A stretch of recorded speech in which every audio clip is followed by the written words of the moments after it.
I'm trying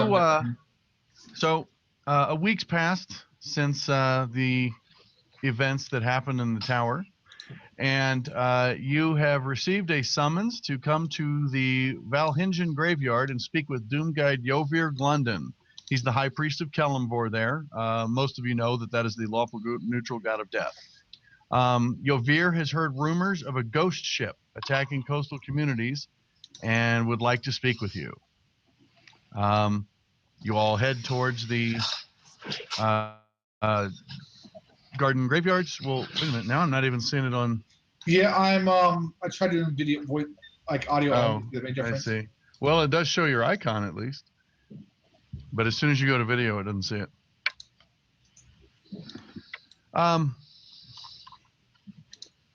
So as you approach the graveyard, the sun shines brightly in the graveyard as you approach the gray-robed man working in the dirt. He turns the dirt with a small hand trowel. Several pots of flowers are next to him. Without looking up, he speaks with an even voice. I'm so glad you answered my call for aid. If all is as I feared, time may be short. Let us talk quickly. He introduces himself as Doomguard Yovir and explains to you what I just said. There's been rumors of a ghost ship that's been attacked.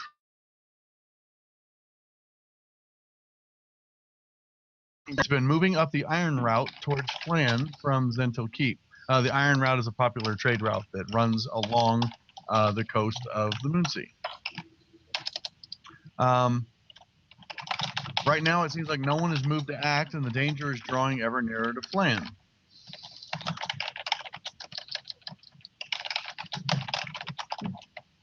You've got a title or your actual name? It was Doomguard Yovir. Doomguard, that's his title. Doomguards are what the clerics of Kellumbor call themselves. Okay. And they oversee the graveyards and make sure that the rest stay the dead stay restful. So when they're attacking these villages, are they coming to shore and pillaging, or is it kind of like a seaborne attack where they're just harassing? The reports have been that people have been coming upon destroyed villages and homesteads. People have not seen them in the act. Until yesterday, there was a man from a small little hamlet that's 2 days southwest of Phlan, and he was picked up just outside of the city. He was raving about a dracolich. He was seemingly insane, and he was delivered into the care of the Kellumvites. His mind is completely gone, and it'll take some time for him to recover if he ever does. We have the man at our temple if you wanted to talk with him or attempt a conversation, but he's the closest thing we have to a witness.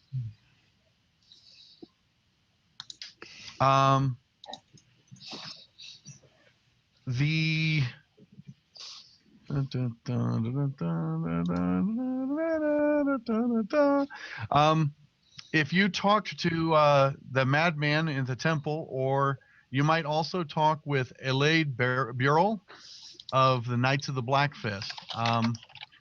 She might have more information. She's the only person who seems to be showing any interest. And has been, from what he understands, she is investigating the raids. See what? No, he was not. Why don't we talk to the Black Fist person first, because they might have a lot of information. Then we can go talk to the madman.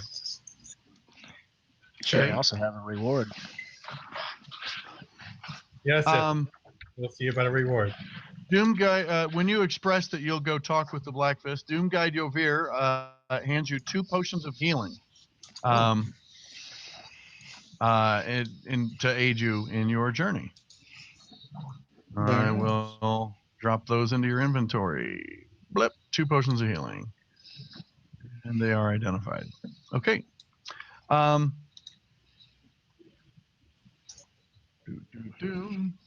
I guess we're gonna go talk to the Knight of the Black Fist. Right, Elenade. Okay. It's not difficult for you. When you head towards the gates of the castle, you are quickly directed to a guard station where Knight Ele Burl is waiting for you. Do you have no audio, Nick? That's what I'm saying. They can't hear that. I thought that we can still hear you talking. Oh, gotcha. Hey, Madarby.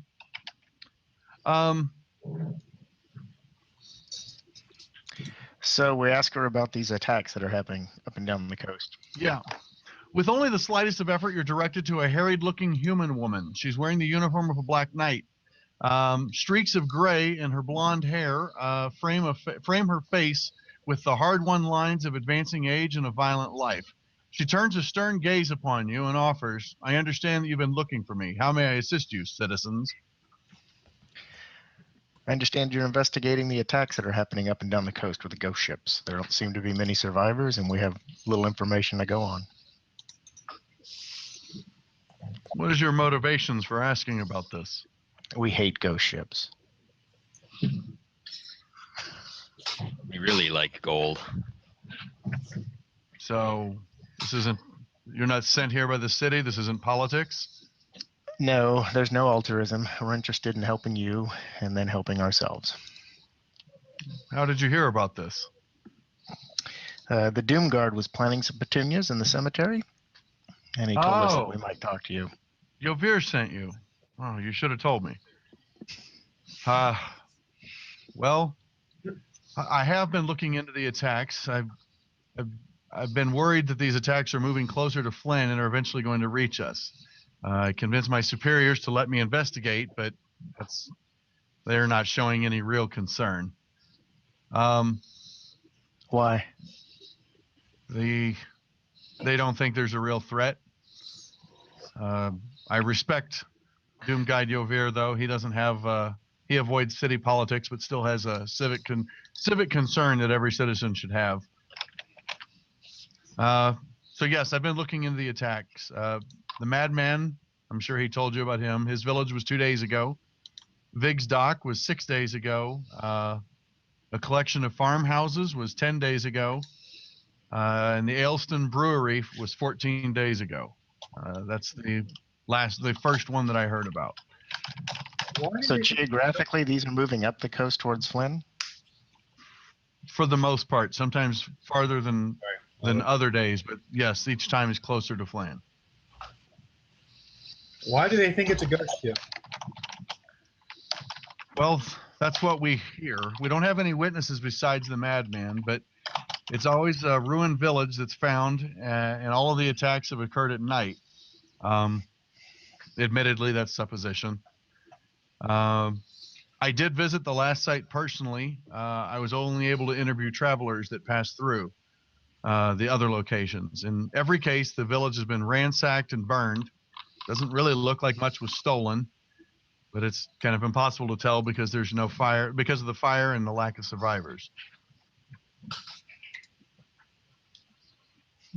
If you visited one of these sites, could you tell if there's some sort of undead presence involved? Or saviors, for that matter? You seem to have a penchant for that from my last adventure. Yeah. Yes, I Are would there like bodies? to investigate these sites to test for any undead presence. Are there bodies at these sites? I was only able to visit one of them, and the Madman's village, when I checked there, I found several old bones that I took to a local healer. His name's Philistrum Wondercundoodle. He's an old gnome. He said they were human Phila-somethings, and most of the tracks I found seemed to be quite small, like a human child. But there were no bodies of the proprietors of the inns, of the people that were staying there. No dead people scattered around, burned up. Not that we found. No, just ransacked and burned, and we found some bones and some remains. We don't know if anybody survived, but we haven't found them if they did. Have you heard rumors about a dragon lich on the boat? We heard there's been a lot of rumors about ghosts and liches and dracoliches along the coast recently. It's been disturbing, and that's That's what everyone is saying is happening, is some ghost ship. I really have no idea if there's any merit to that. But if the pattern holds, the next attack should be in less than 2 days. And What would be then the next city or next village? I don't know of there's no real villages along here, but there might be a cottage or a farm that I don't know about. It would be a day's ride from Phlan along the coast, though. 6 days from now, if the pattern continues, the next attack should be Phlan. But since the yes, of course. I can. I don't have any direct commission I can give you, but I'll tell you that anything you come upon during your investigation, you're welcome to, as long as you're not.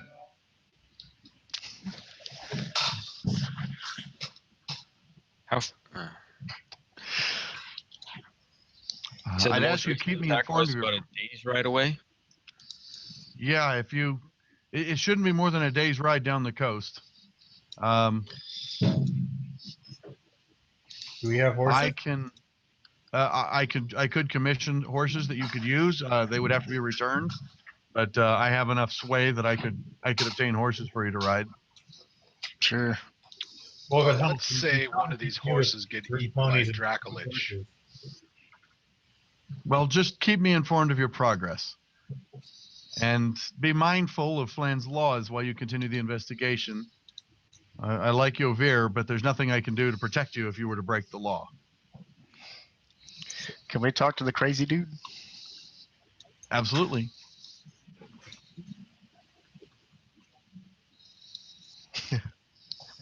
Jason? Yeah. You talk crazy? I talk a little crazy. All right, let's go talk to the crazy guy. Okay. Maybe open with that. You know. You follow the directions that Yovir gave you and arrive at the Temple of Kelemvor.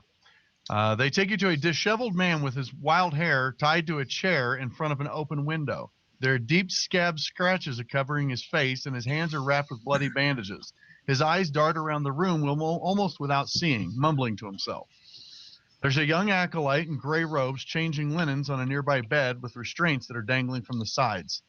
The boy nods at your entrance. You may call me Eldon, gentle masters. If you have any questions, I've seen to the man's care since the last night. Has he said anything? Well, not much. He's given to bouts of violence, mostly towards himself, which is why we have him restrained. He's clawed at his face and began to chew his own fingers off when I tried to stop him from hurting himself. I've heard him say something about eyes of the dracolich and that his village is being destroyed. But little beyond that. No one knows who he is or exactly what happened, but his mind seems truly gone. He arrived in the graveyard yesterday. He wandered in on a road from the west bearing wounds that appeared to be at least a day old.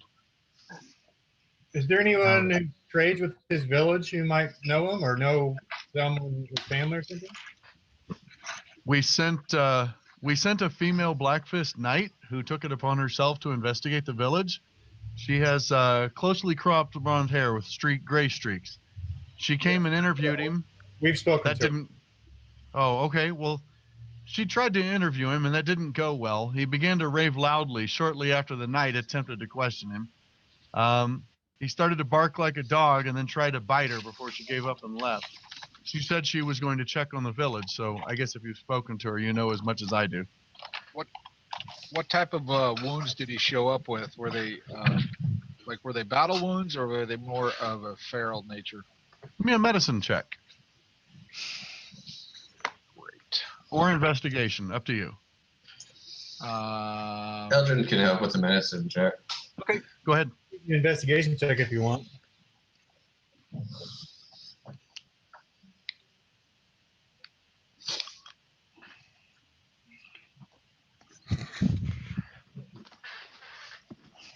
Okay, investigating the wounds, you would determine. Actually, Eldrin and Elwatar, you're not quite sure, but Merrick seems like an old hand. He looks and says that one of the cuts on his body was made by a small bladed weapon, And the other 2 discolorations were bruised or badly bruised contusions from some kind of blunt object.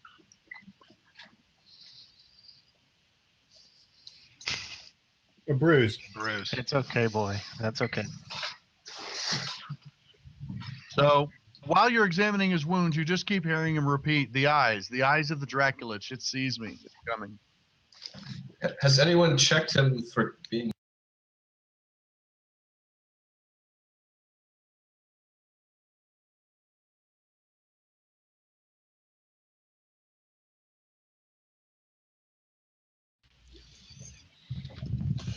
They're big. I don't know. What do I know about dracoliches? I'm gonna drop a Arcana check. I'll do drop the- an I'll Arcana do- check on that too. Wouldn't it be religion though? Maybe. They're like zombie dragons. Actually, Well, I know Maybe. what dracolich is, but Merrick doesn't. Unless I do. No, they're totally zombie dragons. I'm telling you. I mean, you would think, but what about the eyes? They're Ask him. zombies. What about the eyes are bothering you? It seems like an artifact to me, Ethel. What's Um, He just keeps talking about. He just keeps repeating the same thing and trying to rock in his restraints. He says he keeps saying "yep" a lot, like "yep, yep, ah, yep." Is he trying to be a kobold? Yeah, he might be trying to be a kobold.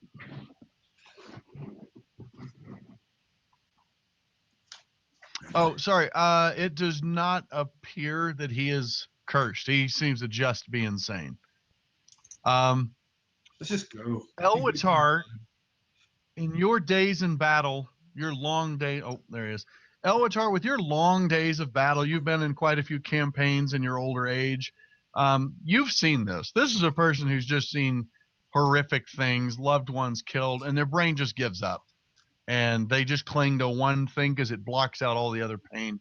You've seen it happen with warriors that have suffered just immense loss.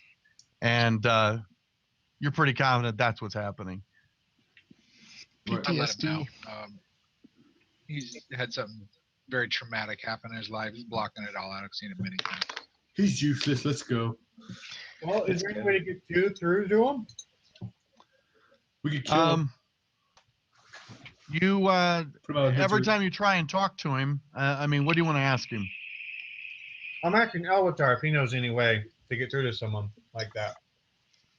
Oh, with a soldier, you ground him in the order and discipline that's trained into him, and you really order him out of it. You know, to give him a base that he's comfortable with. But with civilians, there's no idea. You just gotta slap the shit out of him. That's what I was gonna do. Like if he was a fisherman, maybe you could let him clean a fish, or if he was a tailor or a knitter, a weaver, he could knit rope or something. It might calm him. Nothing to try. For a smart guy, you sure say dumb stuff sometimes. Give me a medicine check. Whoever's trying to figure out how to bring him out of it. I don't have medicine. I'll do it. Ithel, you would you ask him about how you decide to try and go back to the big basics and just talk about how he got here.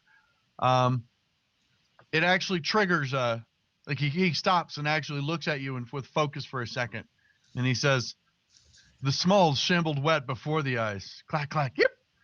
The ghost ship. Fog. Yep. Blood and flame. Yep. Yep. Village. No more. Yep. Yep." And then he starts to snarl, and you notice he starts reaching down, trying to bite his own bicep. That's weird. Not more than we had. I turn towards the group and say, all my training is in medicine. This man's insane. Yes, he seems like he's There. just I'll completely give you snapped. what he said to make that a little easier. Someone's not trying to type that. The small shambled wet before the eyes. Something small that clacks? Like Cromwell's not smart enough for that level of brain. They're going to be very tiny, fire-breathing chihuahuas. Or crabs. The more you hear, the more upset he starts to get, and he starts to struggle. And Eldon asks if you could step outside and contemplate this because he needs to rest. Yeah. And they find that when he's left alone, he calms down a little. Let's just go. We know where they're going to hit next. Let's go there. Let's grab our horses and go one day down. His injuries seem more physical than anything inflicted by a ghost. I'm wondering if fog rolled in with this ship, maybe it was some magical type of fog that made it appear like it was ghostly.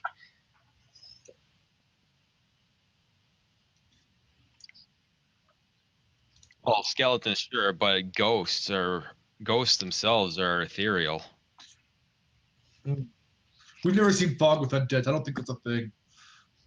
He has PTSD. The best thing to do is give him a beer in a quiet room. Let's not jump to too many conclusions yet. Why don't we get our horses and head down there? Yeah, let's not jump to contusions, guys. Let's just go. No contusions. Only I give contusions with my hammer. You heard the smart guy. No, don't jump into contusions. Wow. Cromwell inflicts a number of contusions himself, so Yeah, true. I'll never forget it. Bruising my brain. Yeah. I will never forget Cromwell wielding a dead goblin body as a club. Being this dumb is hard sometimes. I swear to God, I'd actually work at it. Do you? I do. You make it look easy. Okay. That's just bad skill. You're a natural. The Black Knight, the Blackfist Knight said that she could get you horses procured in the morning, and she will have them sent to the stables that you're in if you guys are ready to set out. Absolutely. Okay. Sounds good. We have The next morning, you wake, have your breakfast, and realize and see that there are 7. They're not fancy; they're just competent riding horses, saddled and waiting for you. Hey, question though. Yeah. Money. This Phlan, is it large enough to have somewhere that sells spells?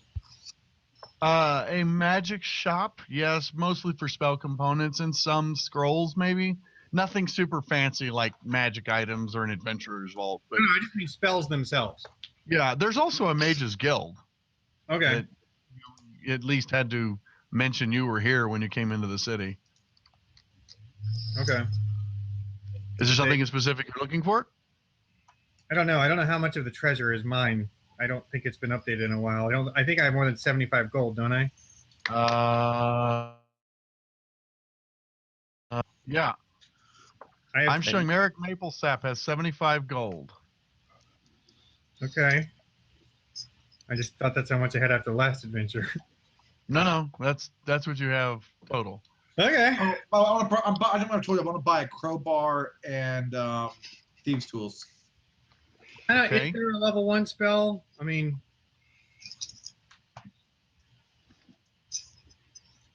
A level 1 spell, what? well, let me look. Hold on. Sorry. Let's see. You wanted a crowbar. Yes. The crowbar will run you 2 gold pieces. All right. And the There thieves it is. tool. It's Well, it's a gold- pretty big hunk of iron. So It's also gold steel. plated to make it look more badass. A gold-plated crowbar. Exactly, make it look more like a badass. All right, and thieves' tools will run you 25 gold pieces. All right, so I'll subtract 27 gold. Yep. So take the 1 off there. Oh, I had 183. What's 183 minus 27? I'm bad at math. 56, 156. Yes, I agree. I was on the cusp. Okay. Uh-huh.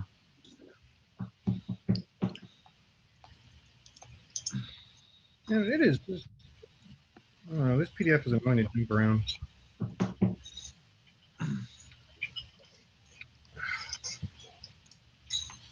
Any decision, Josh? How about fog cloud? Let me see. Second. Whoops. There. That would run you 44 gold pieces. Okay, I would like fog. And you fog can cloud. get a scroll of fog cloud. Okay. Okay. I'm going to add it to your inventory. Bloop. Identified. There you go. Could I scribe it to my spellbook overnight? You will need. What's the cost to scribe it into your spellbook? I'm trying to remember. On the thingy. Hold on. Here. Player's handbook, reference manual. There. Classes. Wizard. Oh, it's here too. What did you get from School of Illusion, by the way? 2 hours can cost 50 gold feet, so I don't have enough money to do But it costs you 25 because it's an illusion spell. Oh no, it's not illusion. No, it's a conjuration. Yeah, so you do not have enough yet. But otherwise, yes, you'll be able to describe it. I'll float Merrick the money. I'm going to take out a loan from the House of Bank of Cromwell.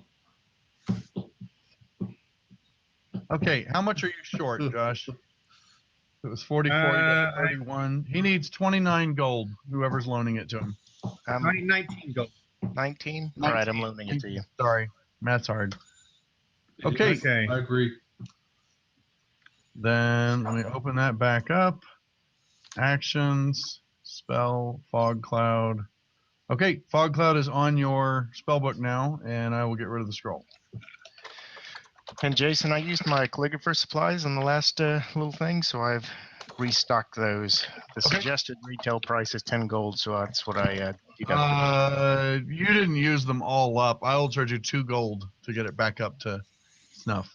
Then I'll give myself 8 back. Okay. And I got a +4 Warhammer last night, right? Yes, in your sleep. It was later called a dream. We can do that? Yeah. Okay, you head along the Iron Route, which is the main road along the north side of the Moonsea that runs all the way from Sokol Keep to Phlan and then beyond. Travel along it is very swift and generally safe, at least as far as you can expect in the violent and unpredictable Moonsea region. With the sun high above, gathering storm clouds, you find yourself out of Phlan and well on your way west. When you should come a chance to come across a wagon pulled off to the side of the road with a broken axle. A young human boy is tending a campfire while a man in merchant clothing is digging in the back of the wagon. Okay, just keep on going. Now we should stop and help him out. Hello. Maybe they'll pay it. As you start to walk up, the man dressed in large, gaudy merchant clothing turns around, his attention from the wagon, and hails you. He introduces himself as Gelfrin Mylon. He's a traveling merchant. You notice he looks a little wary. He's kind of shielding his son as a group of armed strangers are walking down the road. As you hail him and he hails back, do you guys introduce yourselves? Cromwell's going to follow party's lead. Does he look like a merchant? Yeah, absolutely. You can see his cart is filled with axes, saws, pulleys, metal tools. Looks like stuff that would be useful in working lumber. Merrick raises his hand. Be at ease, good man. We're just traveling this way. Do you need any assistance there? Yes, that would be wonderful. Though we are about to have our midday meal. Please, would you join us? We have plenty. That would be wonderful. I must warn you, though, at least someone here will ask you for money for helping. He laughs and says, as a merchant, my profit margins are slim, so it's always against the bottom line. I'm sure we can manage with the axle if it's going to cost us, unless a few roast duck would be enough payment. Roast duck, gentlemen? Absolutely. Absolutely. We'll turn down a meal. Is there gold? Is that golden that duck? Who's helping with the axle? Cromwell, pick up Whatever whatever. will help. Merrick All calls right, up to Cromwell. strength checks for 2 of you. No more than 2 of you can help. All right. Hold on. Merrick calls up to Cromwell. I mean, Cromwell, you sure you should be doing that? You looked in things last week. You're right, little man. You do it. He's not paying me anyways. I'm gonna sit back down and eat the duck. You dropped Okay, the cart on well- your foot. Elwatar walks over and puts a shoulder under it and just stands up, and the whole cart lifts up off the ground. Kind of back So- on you, Cromwell. Good work working for free. You go far. So it's not long while his son, who he introduces as Gilmont, is finishing roasting 3 ducks. He manages to rig up a temporary repair running another, because with all the woodworking tools he's got, he shapes up another beam to be an axle and works up a temporary repair that'll get him the rest of the way to Phlan.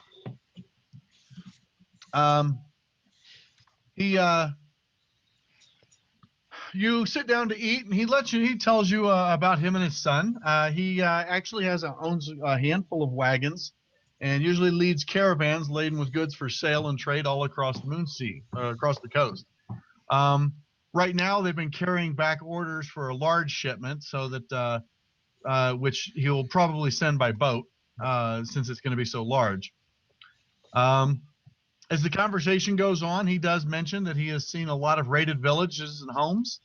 There was a village just 2 days away that he saw in ruins that was still smoldering. He avoided going into it because he doesn't know if there's still raiders there.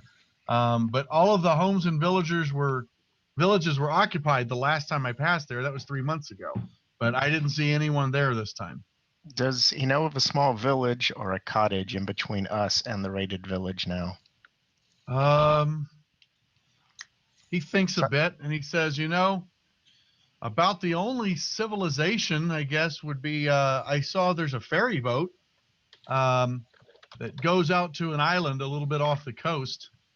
How was it? Some fisher folk live there. They're really isolated, don't mix with the others much, but they have a boatman who comes back and forth. He needed a new hammer and some nails I gave him to repair his ferry, and he said, I was just asking him about what's been happening, and he said, what was it? It was weird. He said, The ghost ship? no, he said he was more worried about the storm coming in the next day or so than he was about the rumors of a dracolich haunting the area. I thought that was weird because storms happen all the time here, and the dracolich is an undead dragon the last time I checked. You said he was more worried about the storm. Yeah, well, I was kind of thought that was weird, so I asked him why he mentioned the dracolich, and he said he stared at me for a really long time, and then he said there's been a plague of those who have fragile minds lately, who sprout such tales. In fact, his island was sheltering one such soul at the moment, and had seen something that made him lose his mind and spout on about the eyes of the dracolich. Interesting. I thought the boatman said that it was just some vagrant who was weak and confused, but Probably Well, the same one we spoke to in Phlan. Sounds like weak-willed people. Well, we're trying to find out what is happening to these villages. Do you have anything else you can think of that might help us?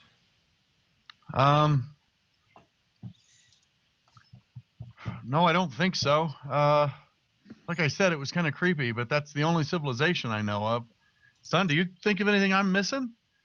His son, who's been pretty quiet and sitting in the background, looks up and he says, the boatman did a weird thing. He went like this towards the ground. I thought that was really weird. It was like he was digging. He made a digging gesture with his left hand towards the ground with his pinky and forefinger sticking out. Okay. Like that? Well, not up and down though, like he was digging like that. That's weird. Um, One in the pink, one in the stink. anyone trained in Arcana? Give me a check. Wow, really? I am. I thought it was 2 in the goo and 1 in the poo. Maybe. Davius, Ithil, I'm getting there. Give me a second here. Okay. It's terrible. I'm sorry, guys. Davius, Ithel, you've been a sage all your life. You've read everything there is to read, anything you can find. You're very knowledgeable. Davius, you have spent a lot of time researching summoning extraplanar creatures, and at least the basics behind it. You can't do it yourself, but you deal with the dead and the dying, and you have some insight. Both of you recognize the gesture he's making is it's used in spells that protect against creatures from other planes. The gesture itself doesn't do anything, like it doesn't possess any magic, but that gesture is part of the somatic component of some spells to ward off against extraplanar creatures. Like a demon? Yeah, a demon would be one example of a creature not from this plane. That's about as Cromwell's going to do. Unless it's attribute. Sorry. It's interesting that a ferryman would know the semantic component of a spell like that. It is. Maybe we should go talk to him. I think we should talk to the ferryman. I agree. Yeah, we might want to Okay. check out the island. Well, too. after you finish your midday meal, he thanks you all again. He said that he was traveling with a caravan, yet he's out here alone. He's getting ready for. He owns several wagons, and he just took a caravan west, and he needs a particularly large order, so he's coming back ahead of the caravan to send a boat with this larger order. What do you do with the broken axle? Sorry if that wasn't clear. Put it in the back of the wagon. He didn't leave it. Just checking. No. No reason. So you all mount up and continue heading west along the Iron Road. As night is approaching, there's a stiff wind that smells like rain that's whipping up. And you hear a high-pitched yipping accompanied by a rustling in a roadside bush. Is the only warning you get before a wolf pup runs into the road in front of you. It's followed a heartbeat later by a second pup that tackles the first in the road. A heartwarming game of roughhousing is broken by the sound of a deep and much louder growling from behind you. Is a yip the sound kind of like what the crazy man was making? No, it's like little wolf pups. Although, I'll say this, the wolf pups are like the size of German shepherds. They're obviously puppies. I need... Initiative? No, all of you on mounts who are not trained for war, which is all of you, to make animal handling checks. As your horses catch the scent of what's growling behind you, they all freak out. Can we make a check for Liam Neeson? God, I haven't seen that movie. I want to wield the horse like an improvised weapon. Because you want it, animal handling? Got animal handling. Okay. All right. So, Eldrin, Ithel, and Elwitar, you all managed to keep your mounts calm and don't get thrown. Good boy. Whoa. Oh crap. Yeah. Easy. The rest of you, however, That's me and who else? That'd be me. Everybody else. I don't know. Take. Oh shit. Can I try to tumble out of that? Why in the hell does this say zombie? Jesus Christ. You've been a zombie forever. I know. GM ID, Dungeon Master. Jesus, I just noticed that. Cromwell's Okay. paranoid. So, I'm just going to go down the list. The first person to fail was Davius. You take a particularly bad fall, and you take 8 points of bludgeoning damage when you hit the ground. Man. You launch. Can't try an Probably because you're a acrobatics halfling. to minimize that. It's probably because you're a halfling and you get really good distance. I would let you make an acrobatics check to try and roll with it. Just don't roll poorly or it's worse. Yeah. I'll warn you, the DC is very high. Oh, crap. Yeah, you didn't make it. Damn it. So you take 8 bludgeoning damage from the impact. You land on your shoulder and neck hard. You're dazed and see spots from the impact. The next person in line is Cromwell. Only two is Davius. killed. Cromwell takes 4 points of damage. I from the want fall. to try to do the same thing he did. Okay. No. You also don't fall that far, so there's not a whole lot to roll with. Punch the horse in the face. And who else flew? Oh, it's 2 of us. Merrick. Oh, Merrick. You get tossed and take 4 damage as well. Apparently, you managed to at least hold on to the reins, and you didn't fly as far as Davius does. So So as you all land and turn around, you see a very large direwolf behind you. So just so you know, this is Theater of the Mind. I'm not gonna put out a big map. You guys are in the center. To the west of you are 2 wolf pups. They're in. Everything gets described as this. It's engaged with you, meaning melee range, 1 square away. It's nearby, which means about 1 turn of movement away, or 1 move action away. Or it's far, which means it's 2 move actions away. It'll take a whole turn to close with it. If it's very far, that means it will take more than 1 turn, in which case I'll start talking about distances. So the mother wolf is on one side of you.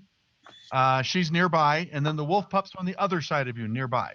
She is growling at you, and you see her back is haunched and bristling, and she looks very pissed off. However, she has not lunged at you yet, most likely because you are between her and her pups. Can we move out of the way between her and her pups? I need an animal handling check. Okay. Come on, Eldrin. Roll high, buddy. Okay, Eldrin. As she starts to growl, Eldrin stops and actually growls something back to her. It's not wolf, like it's not. He doesn't speak wolf, but he actually can mimic enough of their sounds, and he makes a growling noise that to you all sounds extremely aggressive. But to her, she suddenly licks her chops and settles a little, and you see her haunches lower a little. Eldrin's like, okay, move to the side. So, Okay. is anyone not following his instructions? Oh, I'll I will follow. follow his instructions. Okay. I'm right behind Cromwell. I'm Okay. going to follow the party's lead. Okay, everyone slides to the side. Merrick disappears, vanishes. I will As hide you- behind As Eldrin. you get off the road, you see the wolf, the big dire wolf, starts to shift around, still growling and baring her teeth. And Eldrin bares his teeth and growls back at her, and she continues to cycle around until she's next to her pups. Then she takes, and all of a sudden she stops growling, licks her pup, and takes off into the forest with the pups chasing her. Yay. Good job. Kill the dogs. Good call. We would not pay for that work anyways. Now, can you please point to like this? Did you just say we wouldn't have gotten paid for that? He Yeah. did. Children, can you please point at the screen and hum? What's that from? What the Crocodile Dundee. That's right. Ah. That's right. Crocodile Dundee. Nice. Crocodile Okay. Dundee. Seriously, no joke. Inspiration for that. What a fantastic movie reference. Who gets? We were given 2 Go to potions Eldrin. of Give it to Eldrin. healing. Well, then I'm taking it. I don't have it. I'll take it. I'm Who giving needs a it- potion of healing? We were given 2 potions of healing. I make the suggest we use reference it. I think Merrick and Davius ought to use them. Yeah, who doesn't have one? Don't use the potion. No, can we just do a short rest? Yeah. Okay, Are we? Yeah, Who we are should we- be fine after we rest. who are we handing the potions to? Who doesn't have one? I don't have one. Okay, Give one I'm to giving Ed one to first. Eric. He's got a potion of healing now. Who else wants the other one? Does anyone not have one? I don't have one. Then give it to him. Okay. Everyone should have a I have potion. one. Well, if we're Okay. going to be taking a long rest before we go over, I can. Well, you'll heal up then. Yeah, So I have Yeah. one too. Yeah. Items. Potion of healing. The night time is the right time. well, they did say that the next attack was scheduled to be 2 days, so we have one more day. Can we get back? So we can try to push through the night. What are you talking about? We're debating whether we should press on now or take a rest. Well, it's getting dark. It's not dark yet, but like it's not time to set up camp. But if you continue riding on, yeah, I mean it will get dark enough that you should probably set up camp and rest for the night. How far away do we think we are? Well, the guy said it would have been a little over a day's ride to get there. We How would long tra- would we travel? So you'll probably get there in the morning. All right. Let's just rest. Yeah. Okay. Somewhere safe. So the you find some shelter in the trees next to the road, and everybody takes a long rest. The night passes without incident. However, the weather has really just continued getting worse and worse. So it's really raining pretty hard. I'm sorry. It's really getting windy, and it's actually starting to drizzle on that first morning since you left Phlan. The sea,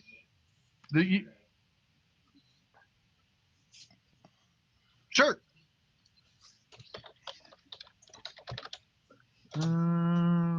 Predicts the weather. Nice.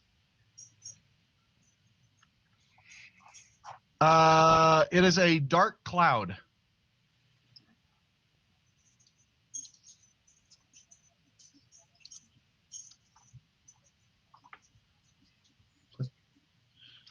So the sea is churning with Umberlee's wrath, and an elderly man with a wild beard, salt-encrusted coat, and a floppy hat that struggles to bring a large flat-bottom, struggles to bring a large flat-bottom raft ashore as you're approaching the dock.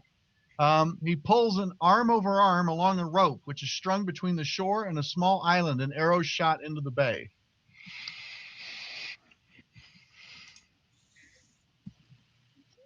This is the guy. This is the same guy that does the figure wagging. No. This is this is the ferryman. I'm sorry. This the is next the morning, ferryman. as you set out and the weather's getting worse, you come upon a dock, Okay. and this is a ferryman coming up. But not the same ferryman. Oh no, that guy was in Phlan. That was Oh. actually a guy there. So As he pulls his boat up, he stops about 10 feet out and hails you. What is your business? we wish passage to the island. Why do you want to go there? There's nothing there and no reason to visit. We're looking to fix a problem. What problem are you planning on fixing? There's a storm coming, an angry one. Someday the sea will claim its due and wash all of you ignorant shore folk to its depths. He didn't get my very subtle problem. Yes. Did you do that? Yeah. He stops and looks. Oh, well, if you're insisting on going to the island, you'll have to stay until the storm passes to come back. I'm not risking another trip after this. What was a very subtle problem? I didn't catch it. He did the dig symbol thing. Oh. Nice. That's fine. We're not afraid. We'll stay on the island. Does he have room for the horses? Sure. It's a gold. 1 gold for each of you, another silver for your mount. I don't need my horse that badly. I'll yeah, you do. Yeah, well, we do need to return the mounts when we're done. Tied up here. It'd be 5.5 gold. You know, they did say we could keep what we find.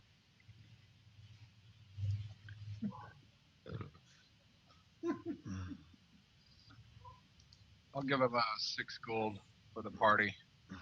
Oh, sweet. We'll take it. He's paying. What can he tell us about the undead as he's yanking us over to the island? Well, as Or- he's taking you across, he seems really suspicious of all of you. But when you ask about the undead, he says, "Well, you'd have to ask the madman we got there. He's we got the guy on an island, and he looks like he's got the look of a sailor about him. Keeps going on about the eyes of the dracolich or some nonsense. Seems healthy to me, but guess he saw something he couldn't handle." Why do people keep saying that? So I'm going to ask him if he's always been a ferryman or if he had had some formal training in some other disciplines. I don't know what you mean. I'm just trying to make my way here. I just ply the wares that my village has, trade for the things we don't make. We don't bother anyone. I don't know why you're being so nosy.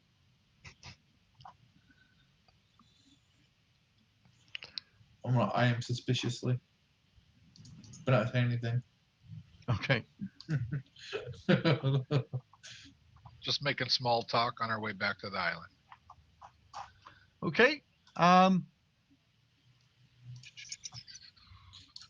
gonna do a perception check to see if I see anything suspicious about him, Jason. Just Insight.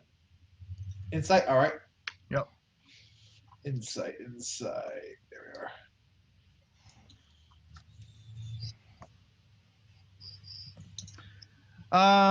He seems like a pissed off, grumpy old man. Maybe a little inbred. We are that part of the world. So, as you were getting close to the island, you see trees are blocking the view of the village from the landing. So your first sight of the village comes as you climb up a wooded hill. It is underwhelming. It's little more than a collection of hovels, a barn, a large centrally located fire pit. There's dirty faces and wide eyes staring at you as you exit the rain-soaked tree line before they turn away. There's a grinning girl with wild, dirty hair and a pockmarked face who runs up to you with obvious excitement. Who might you be? Outsides? Oh, street rats. Get away. Yes. You guess she's probably about 12 years old. We're here to see the guy who yips. Oh, you wants to see the madman? I can take you to him, I can. How long you staying? Till the storm Twice half our passes. length. To what? As long, What? Twice half the length. Twice half the length. as long as necessary to advance the story. She's like, haha, funny you talk. Can you take us to the guy who yips? On Ithel's thing. That's not a measurement of time I'm aware of, Ithel. Twice the Twice half the duration. How's that? until at least the storm passes. So there's quite a few places. What is that? The landing, the homes, the woods. There's all kinds of different places. I just want to make sure let you guys know. Basically, you just let me know what you want to check out, and we'll jump to that. So the first thing you ask to do is see the man. Yeah. She takes you across the village. By the way, like I said, people look at you. Most of them go back into their hovels. It's raining pretty hard now, so they're just trying to stay out of the weather. She takes you to the madman's quarters. She takes you up to a hovel that is collapsed in upon itself. There's just a small area where one wall leans against another that's shielded from the rain. I don't know. It's how they're written it. The accent.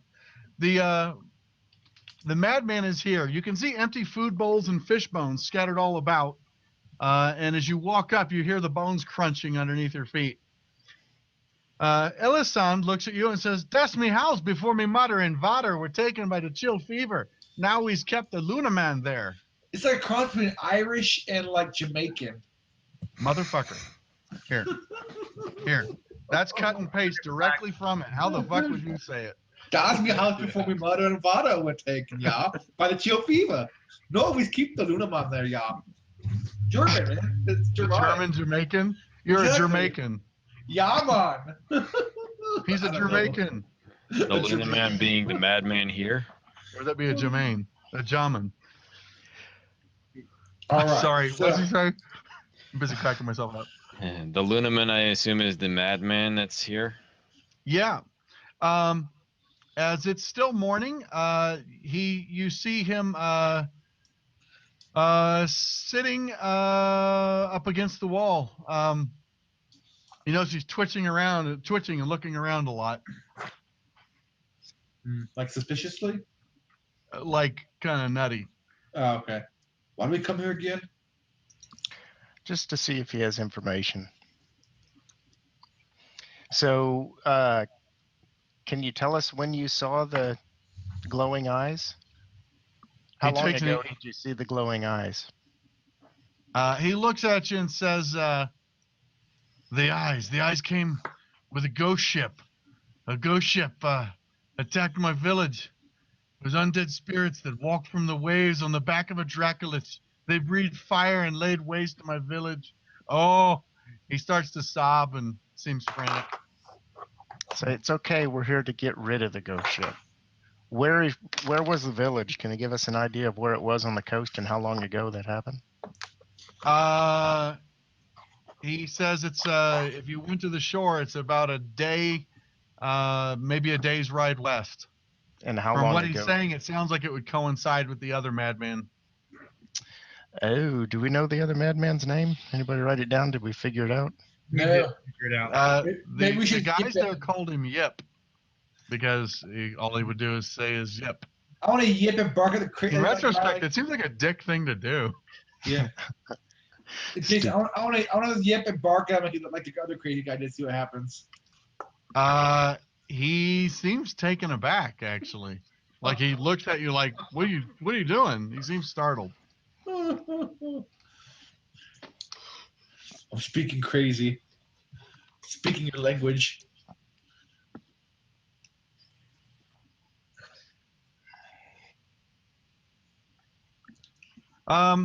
He tells you about the ship that arrived. It was a spectral galleon. It had the name Audacity painted on the bow. He fled, and one of the as the ship came up, he grabbed a rowboat, one of their fishing boats, and he rowed out as far as they could. But then the dracolich smote the boat he was in, and he sank. He thought he was dead for sure, and then Umberly took mercy on him, and he found a piece of flotsam he could hold on to, and he floated away with the current until he washed ashore here. What do you mean he smoked it? Like with fire or lightning or water? Yeah, the dragon breathed fire, and a ball of flame smashed into the boat and destroyed it. But where does the fire come from?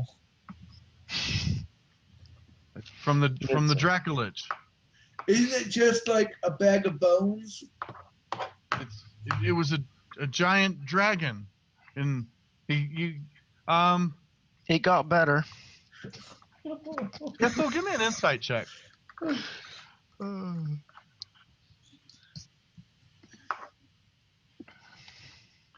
So you can't help but notice his insanity tick has stopped. I actually wondered like it was crazy the last person. Like as he's been trying to talk to Cromwell, who keeps asking stupider and stupider questions, you notice he's lost his nervous tick.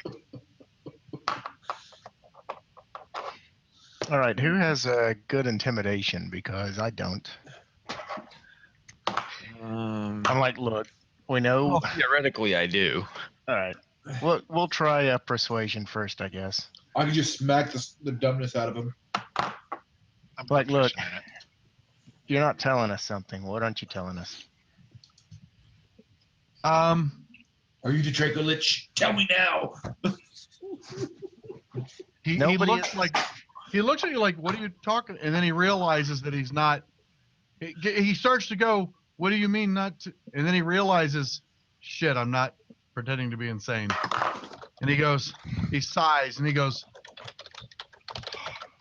a ghost ship and a dracolich. No one's going to believe me unless I act crazy.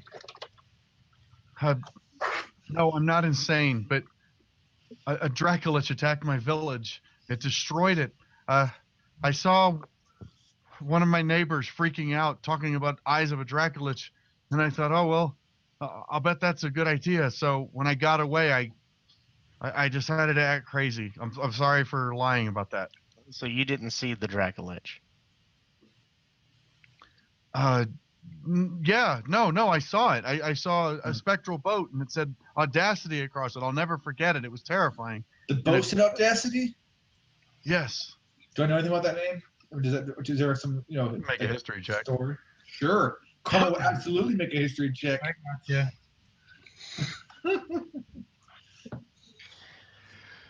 Cromwell has no idea.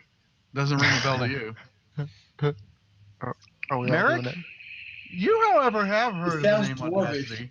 Sounds There's an dwarvish. old legend you read about. Ithil, you have not. It's a warship. It's an old legend you heard about a long time ago, and no, it's a pirate ship. However, it hasn't been seen for 60 years. So it's full of old people. Supposedly, it was sunk 60 years ago. They didn't happen to find a chest of gold on an island that can't be found, did they?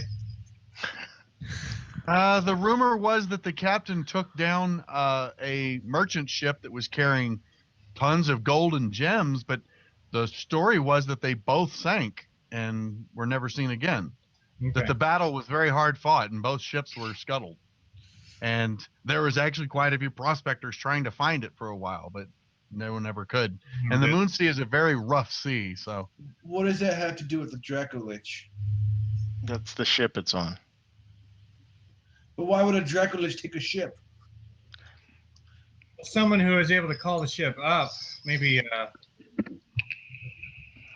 Varric jumps all over that when you start talking about it. He's like, that must be it. That must be the ghost ship. I would just fly about with a dracolich. But, I mean, would I have wings? Or would they just be bones?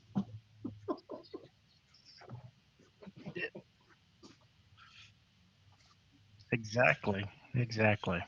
Give me an insight check. 2 of you can roll. Cromwell's going to continue wondering stupid things. I got a +4 to insight. Or you guys got it already. I've got +5. +5. Ithil, he's lying. He does profess it. Yes, I saw it, but he's lying. Like you do not believe him. Guys, and look, you did not see a dragon. You did not see a dragon. No, he didn't say a dragon. He said a dracolich. It's not the same. One's dead. I'm gonna let him know. So- Either tell us or I'm gonna smash your feet. What is this new Cromwell voice? So what happened? There is no Cromwell voice. That's my voice. It suddenly got deeper and Have you ever heard of a And pancake dumber. foot? Deeper and dumber. That's my Brainiac voice when he's being smart. No, that's his Broden worship at the Temple of Iron. Yeah. Have you guys seen that? There's a Reddit that's like called Temple of Iron or something, and it's these guys who write about going to the gym and pumping iron, but they write it like in Old English. Nice. It's fucking hilarious. And they're like, and I stood upon thine temple, looking upon my fellow Brodens, who dost not racketh weight. I was ashamed. And you're like, what the fuck? There's like 30,000 people in this Reddit. I was like, wow, that's some weird shit. plug it in. And the So bad you guy gotta is broken. tell us the truth. All right, I'm going to say, Um, listen, friend, tell us the truth, or Cromwell is going to have some fun with you. Not to step on that, but actually Elwatar shoulders up in front of you and pulls out his warhammer, and he says, "Look, Nice. spill it, or I start crushing feet if he doesn't believe you." Nice. I call I'd dibs on like the to bad. back him up by conjuring a little purplish haze in my hand. Nice. Some You undeath- ready an Eldritch blast? It's like. And I'll swirling take- around your hand. Yeah, and I'll take the head. No Voltron reference? He relents, and finally he just goes, "Okay, I was sent by the cult of the dragon. I'm supposed to What is the locate cult of tomes the of dragon? war." Several of you have heard of the cult of the dragon. The cult of the dragon worships dracoliches. They have this. They're a small cult that has this idea that dracoliches should rise and be our undead dragons should be our rulers. They'll live forever and have the wisdom of a dragon. Didn't we stop find some artifact not that long ago that was supposed to be used in ritual to summon dracoliches? Yeah, the dagger to summon the zombies. Yeah, when Yeah. you killed that guy. I don't know if it was a killed dagger. a zombie. You used it as one.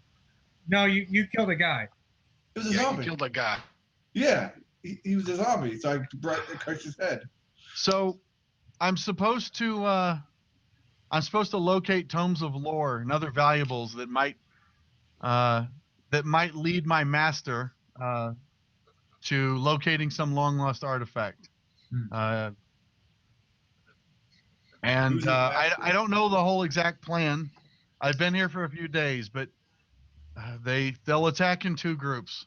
One will come from the main entrance to the village, and a second will sneak in from the rear. So it will be attacking here next. Yes. Who's his Why master?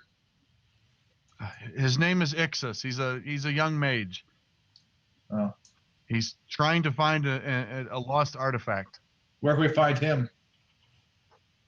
Oh, he'll be on the ship. Okay. Does anybody else have any more questions for him? What exactly is this artifact you're in search of? I don't know exactly. It's some mask. It's supposed to be very important.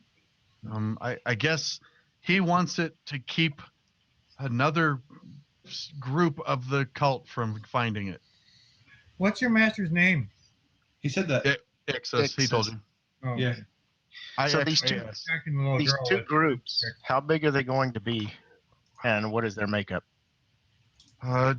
It'll be a group of humans and kobolds, cultists, probably a dozen, maybe more.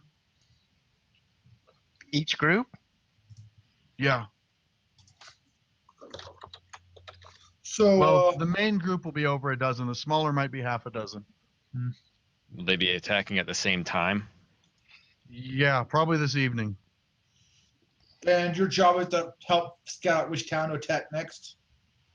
Yes, and I try to do what I can to weaken defenses they might have, slow them down. I'm going to crush his head like a grape. What defenses have you already weakened here? That's a good question. Don't do that. Oh, just So totally that's awkward. Cromwell. Yeah. What do you do? What do I do when he says that? Yeah, he says, what defenses have you weakened here? You said you're going to squish his head like a bird. Great. Yeah. I'll wait a second. I'll wait to see what. Yeah, I'll wait till the party's done questioning him at least. But my Okay. intention is, as soon as we're done, I'm gonna crush his head like a melon or a grape. Okay. Cromwell, Well, as you are start we to to time read up? form, why does Nick have inspiration? Oh, that's bardic inspiration. Gotcha. As you start to reach, he is like, whoa, whoa. He backs up. He's like, look, I cooperated. I told you everything I know. I was hopping to your feet. Was he standing or sitting? He was sitting. He's starting to scramble to his feet now. Sorry, Jason? time's up. When he said I'd tell you everything I know, was he lying? Roll insight. You brush your teeth? He seems pretty frantic, and you believe him. You think, yeah, he did tell you everything he knows. All right. I Not say answered we. my question though. Okay. I'm still I'm gonna holding to like, choose ready his to friends Eldritch better. He Blast needs to go here. to, I'm gonna Okay. grapple him. What defenses just like- have you weakened? They don't have any defenses. There's nothing to weaken. Okay. Okay. I suggest tying him up, and we'll take They're it back just to the inbred law when we're done. fishermen. Have you seen them? Yeah, we need to ask that girl that was helping us to take us to the leader of the group of this island in I think pronto. we should tie this guy up so he We doesn't need to cause a bind this problem guy for us. first. Can we Yeah, tie him up? Absolutely bind him, Okay, you can tie him up, no problem. and we're We gonna also gag him too. search him for any hidden weapons With or like an apple or a items that he red might have ball. that might. I say we just kill him. He's a You bad would guy. say as part of his cover, he wasn't heavily armed. He does have a dagger that was hidden in one of his boots. Let's take the dagger away. So we just kill him. Take it. We'll He's bind not him worth up, experience. including a gag. He's not worth. Nobody's paying us to keep him alive. We're gonna take him to the law. Let the law handle it. I I agree. am the law. We can bring him back to Phlan once we resolve this, and the Blackguards can deal with him there. It's a lot of work. Indeed. The So for now, we suggestion should is we have the townsmen cover the rear while we handle the front of the force. Okay. And then we'll We should- move yeah, to the rear. that would be They need great. to handle that back part. Okay. At least let me break his hand. At least Well, let me break his hand. Cromwell, you'll get to break humans and goblins soon enough. Kobold. If they can hold Kobolds, them, yes. they can hold them for a while. It would be good, even if it's with a fishing rod and a spoon. Hold them either that, or they're just gonna lay there dying. So- Elisan says, "Oh, that's your smokehouse. Not wheel air, but good eat. You want Alberto. He village leader. Yes, we I'll- want Can Alberto. you take him? Can you take us Okay. to him? Yes, she takes you across the village to a smokehouse. As you are approaching, you can see it's a large building, smoke coming out of it. You can see unidentified red meat and fish hanging from hooks. Some of them you can see through holes into a very smoky room. And it looks like they're smoking meat in there. Sorry. There's also a separate storeroom that's filled with salt, charcoal, and lumber. And you can see a large bearded man whose arms, you cannot help but notice, are not the same length. His right arm is much longer and stronger than his left, which is about half the size of the other one. Is this the island of the inbred souls? Well, It's like an inbred colony, like a leper colony, but only for inbreds. you're guessing. Hey, I have a question though. Did he say how long before they're going to attack? He said Said it it would was this probably be. evening. He said most likely this evening. Okay. He doesn't know for sure. Okay. Sorry. He stares at Elisande as she brings you up. He doesn't say anything. You can see he's got 3 extremely large fish that he's got on a board laid over 2 like sawhorses, and he is currently gutting the fish.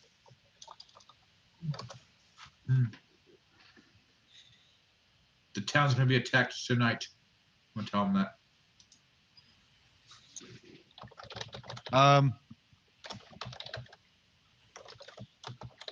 He let him- wants to know what you mean. This There's guy's gonna a be an cultist. attack on the town. The guy that you had here that thought was pretending to be crazy is a cultist. They're looking for an artifact. His cult group will be here tonight. They're going to attack in 2 waves.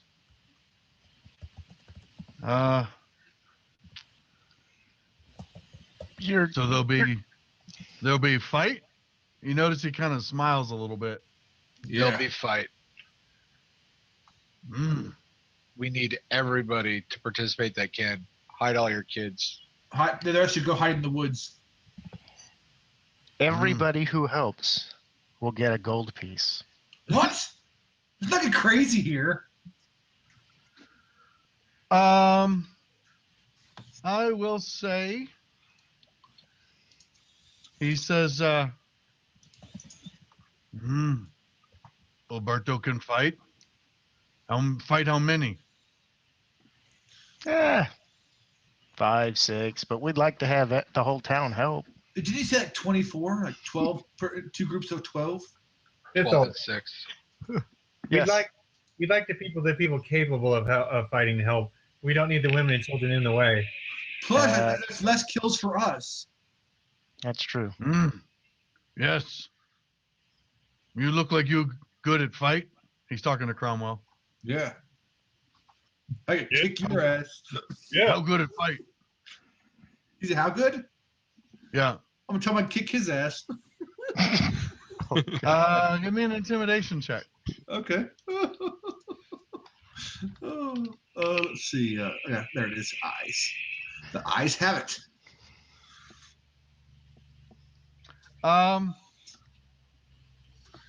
All right. Well, I'm gonna need. He actually seems a little back down when you're like, I could kick your ass. He's actually like, he looks like he believes you. Okay. Who is making the persuasion check to convince him to help? Not me. Does the promise Okay. of gold help the persuasion check at all? Wait, He's not interested in gold. Doesn't need gold. Can't eat gold. Where's I his, gotta sister? Drink gold. Where's his sister? persuasion. So, does anyone else got better than that? No. He'll be able. persuade him. He might be able to butcher the buddy. kobold corpses. Okay. Yeah. He can have all the meat. What am I persuading him of here, Cromwell? Actually, when you say he can have all the meat from the people invading, he was like, good plan. Save for leaner time. Oh. Okay, Merrick, you get +5 for promising violent confrontation. You get +2 because he was intimidated. You get another +2 because Cromwell has the rage ability. Oh, hell, I could have. And you get +2 more for offering him food and drink. Any of us can make that persuasion check. So either So- we get So four that's or- what, 20, 22? 25. You get a 25. Okay. Nice. Alberto agrees to help. He wants to know what he can do what he can do. Get Well, the yeah. to join. Stay out of my way. Let's have him gather. Does he know any gather others that can fighters to cover the rear guard, since that's likely to be the lighter offensive Okay. front. Okay, He'll I'd rather get not the split men the ready party and he'll too. tell the women to hide. Great. Okay. Um, Actually, I He would like to says- ask him where would be the safest place for the women and children to hide. they hide in hut.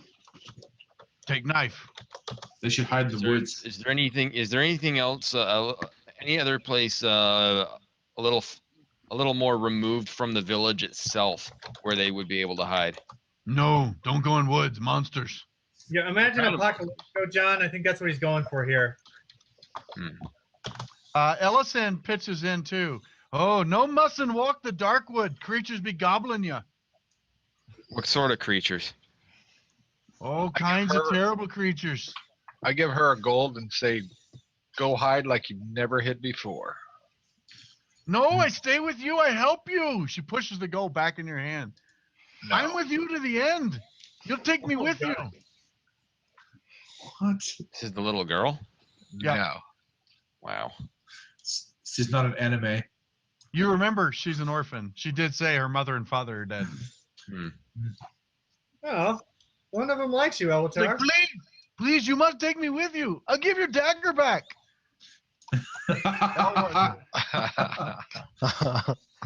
We could consider that pit. She learned a good life lessons there. Tell you what, when after this is over, we'll come back for you, but go hide like you've never hid before, and I'll give you the gold back. We'll come back for you. Does that mean she's gonna hide in the open? Because that's how you don't hide before. All right. She That's finally how accepts. that's how she Cromwell finally, would do it. she finally right. decides, okay, she'll leave. Last place I expected. She kind of pouts. She like angrily wipes some tears away and runs off into the back into the village. All right. So where's a good place to set the fight? You could look at Probably you the could look harbor at trying to landing. fortify the place. Yeah, let's do that. Alberto says that he will try and convince some of the others. You should talk to the Crones and Warsh. Okay, All right. Elwa- We'll go talk to the Crones. Warsh. They're the village elders, and Warsh is probably the oldest member of the village. Why do we have Warsh to wash? is the boatman. Why do we have to wash crowns? I don't understand. Cromwell. Oh, we Hammer need to some speak to wood. the Good boy. Crones. Good boy. I give him a stick and tell him to beat it into a stump. I have a couple questions real quick. Okay. One, how windy is it?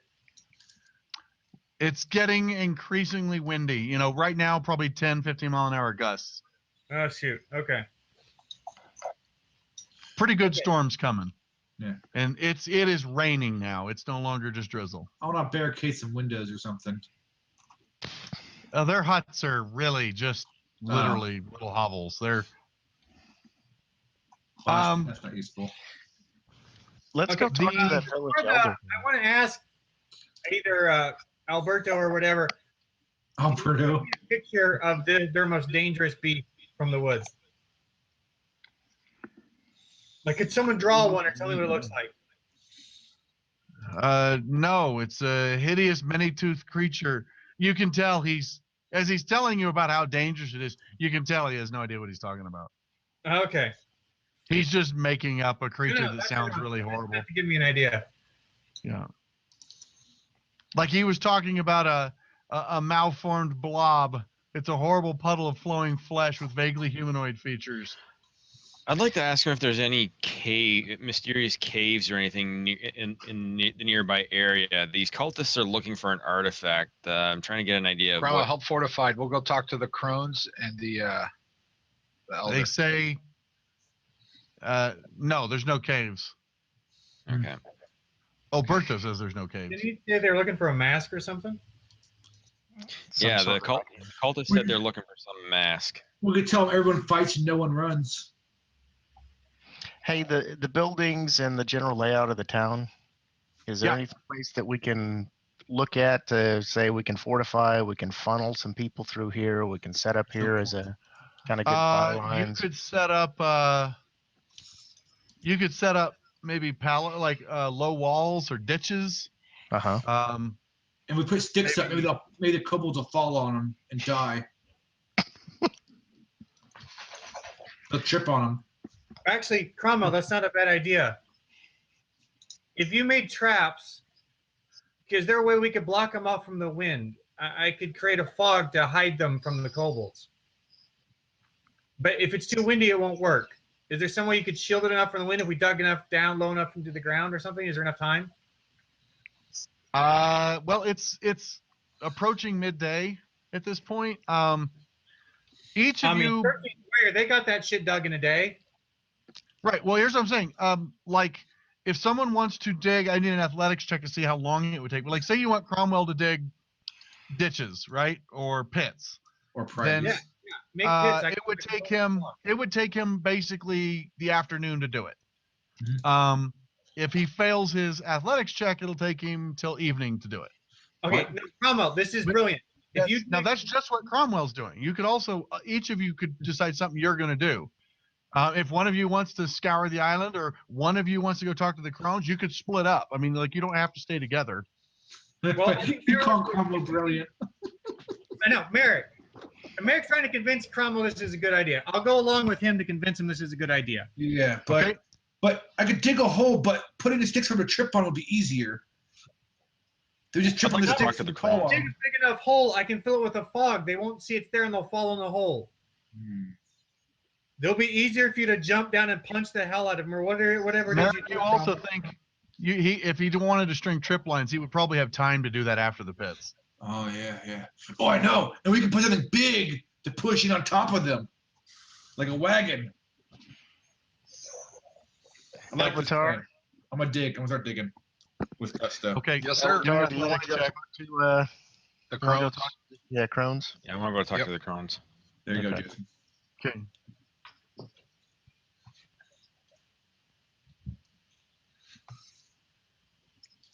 Okay.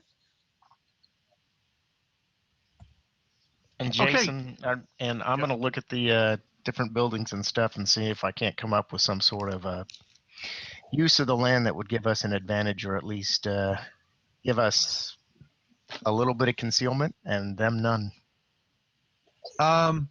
You find.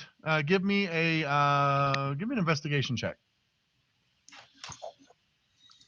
Eldrin, you actually approach the woods that is filled with pines, walnuts, hawthorns, and really dense underbrush of thick, thorny plants.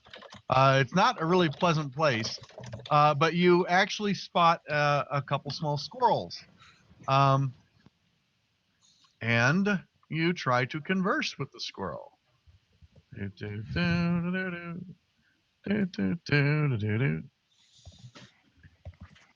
Tree rats. I'm in a Yeah. restroom while he's doing this. I'll be right back. Okay, so as you start to talk to the squirrel, you basically bark a greeting at it, and the squirrel is like, answers you and says, "Oh, you understand me. What do you want?" He interrupts you. "You have food? I'm hungry."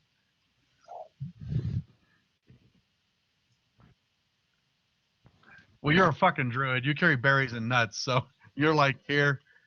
And he's like, "Oh." He starts munching on it. "What were you saying?" "I was distracted because I was hungry." He starts to eat some more. "What's that? What's that?" He looks. Oh, I thought it was the evil thing. He goes back to eating.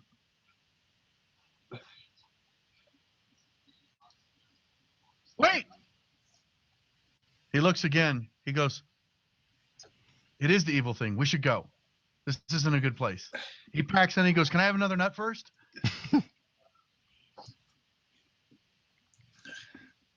He packs the nut and he goes, and he says, you're staying? You should leave. Evil thing coming. He starts to run towards the tree. He scampers halfway up the tree and stops and looks and he goes, over there.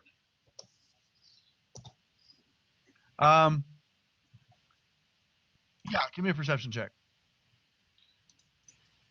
You feel like for a second you see a shadow way off in the distance move, but then you can't make out anything.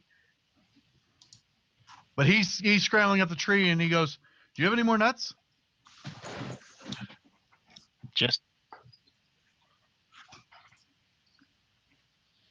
No, just the evil. If you have no more nuts, I'm gonna go. Squirrel. Okay. Is Eldrin by himself right now, by the way? Well, he's at the edge of the woods. Yeah, he's by himself. Okay. But you get the impression from what the squirrel was saying that it wasn't imagining something.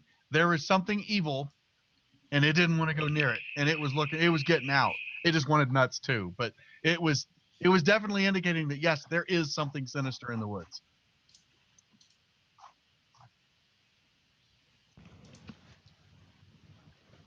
Okay. Well,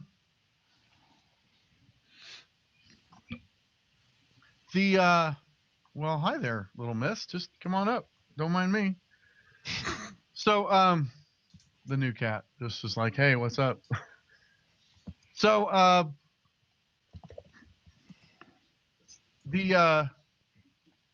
as you're starting to leave, oh, he left. Damn. There he is. As you are starting to leave, another squirrel runs up to you and goes, hey, are you giving out nuts?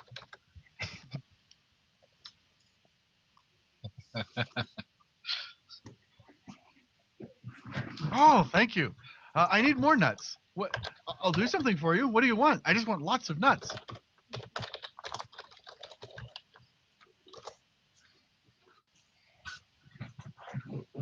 Oh, no. Like what kind of animals? Like me? I'm not. Oh, no, that would just be the evil thing by the cave.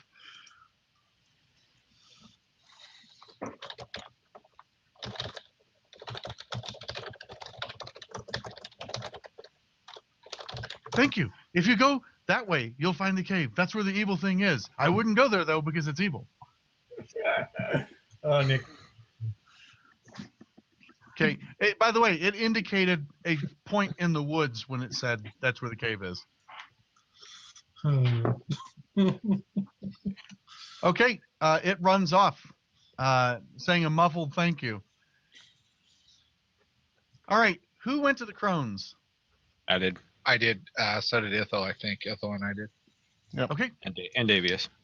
Okay. Those of you who went to see the crones, when you get there, homes. Nope, wrong thing. Click. Fire pit. Okay. So as you approach the fire pit in the center of the village, you can see that it's lit, and there's a large metal bucket full of water that is boiling over the fire. There's a small wooden pavilion with a number of stump stools under it. And it gives a little bit of protection from the storm. Ithel, as you look down, you feel a tug on your shoulder, on your sleeve. You look down, and it's Ellison standing there. She goes, just the pit for local speeching with the crones. They always clean the drink. We all need to drink. Thank you. Okay. It's like you're talking to a 5-year-old. So I stay with you now? For a little bit, you can stay with us and be our Oh, interpreter. thank you. She grabs your hand and hugs you warmly. She says, I stay with you forever. I go with you when you leave. You take me with you. Where are the crones? Oh, right there. Exersa lometa retinda. They boil water, clean fish, talk about all kinds of stories. Now she's like Irish Hispanic. As you walk up, you see, dude, you're about to get a meteor, all right? Don't make Yeah. accents, dude. Meteors is. You came from a dwarven pirate one time. What's negative inspiration? DM Wrath? Right. That means I get inspiration. That's right. All right. Voice. So you do see 3 elderly ladies. They're like old as fossils. They're all sitting around. They reek of fish and have long, stringy gray hair. They have piercing voices that they cut out even through the muting atmosphere of the rain. Like I said, they're you see them feeding the fire and cleaning fish and just sitting around talking to some of the other villagers. We tell them the audacity is coming. They stop and look at each other and go, "Oh, of course it is. Oh, you hear that? The audacity's coming, Mama." The other one looks over and she goes, "Oh, yes, I hear. Do you hear that, Mama?" And looks to the other one. By the way, they're all old as dirt. So if this is daughter, mother, granddaughter, they're separated by maybe 10 years tops. They're also sisters. All right. I expected Oh, that to, daughter, mother, son, aunt, cousin. I expected that to have more of an impact. She says, "Ah, well, I guess you know the tale of the audacity then." Pirate ship? Got solid Oh, gold. do you hear that? It's a pirate ship. Oh, have something to eat. One of them starts making you a plate of food, fish and water and a gritty looking bread made from some kind of grain. I'll let them know their town's getting ready to be attacked tonight. And Oh, we're begin to going to make be haste. attacked too. Oh, by the ghost ship of audacity. Well, I guess let's hear the story of the audacity, shall we? They basically recount the same story that Merrick mentioned earlier about the audacity being taking down a vessel and being sunk, except they add in some pretty embellished parts about how the 9 hells swallowed up the ships in retribution for their wrongdoings. I'll let them know it's not a ghost ship that's going to attack. It's going to be the cult of the dragon coming to attack. With kobolds. Ixis is looking for a mask. Are you guys aware of a mask? Do you guys have any type of mask that has been left here over time? A mask. He must mean the riddle. Mask, buddy. You must mean the riddle. Yeah, let's hear the riddle. Yeah, The riddle so of instead steel? of doing that, you guys can all make a wisdom check to see if you can solve the riddle. Is it the riddle of steel? I don't know. You can make up whatever riddle it is. You guys can make wisdom checks because we're on a time budget and we're not going to spend 2 hours of our session trying to navigate a puzzle in the maze. So, they propose a riddle to you about a mask and a lost artifact, and the answer ends up being a willow tree, and you solve it. Actually, Merrick easily solves it. Davius, Hang on, Merrick's out with Cromwell helping him with the pit. They came out and told me. True. Merrick's guiding yeah, Cromwell. so Merrick is not there. That means Elwatar solved it first. It turns out it's an old dwarven riddle. Nice. Ithil and Davius, you get it, but Elwatar says it first. When you get it right, they actually stop and they're like, huh. So you're going to be attacked. And then around that time, Alberto comes up and he whispers to one of them and they're like, oh, maybe this is serious. Give me a persuasion check.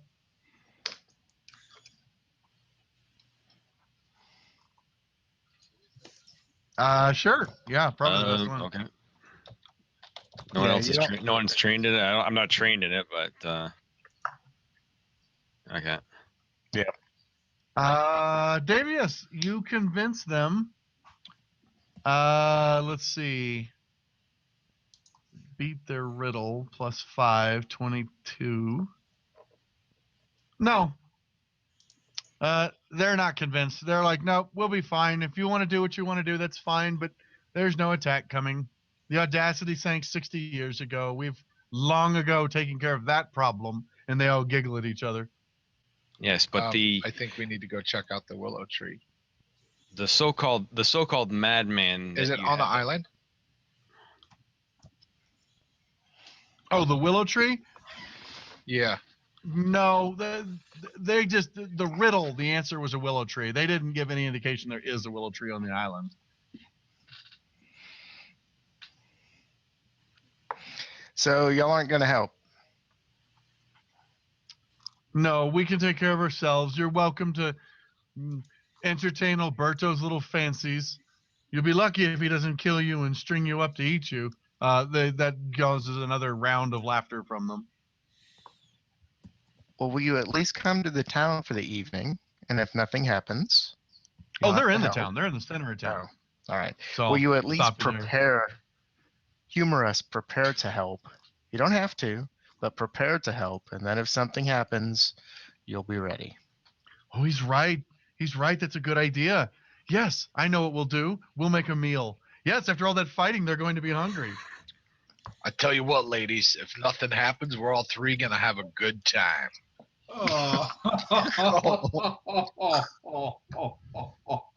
Wow. Crazy out there. Wow. Inspiration. Better knock the dust off it. Mother, daughter, Inspiration. grandmother, I love it. And I need to go boil my headset. Jesus. Can knock the dust off them. But Okay. did they not tell us anything more about the mask after we solved the riddle? No. No, it appeared to be a riddle about a mask. Oh, Okay. completely Willow completely tree. unrelated. Eldrin, Then. you need to. Give me an insight check. In other words, in the best Monty Python voice, sorry, I'm intentionally wasting your time. You feel like there's like a half truth to the riddle, like that maybe they know something, but they're not talking. Hmm. Maybe. It's I'll- just you have a weird feeling. Like they're not mentioning something.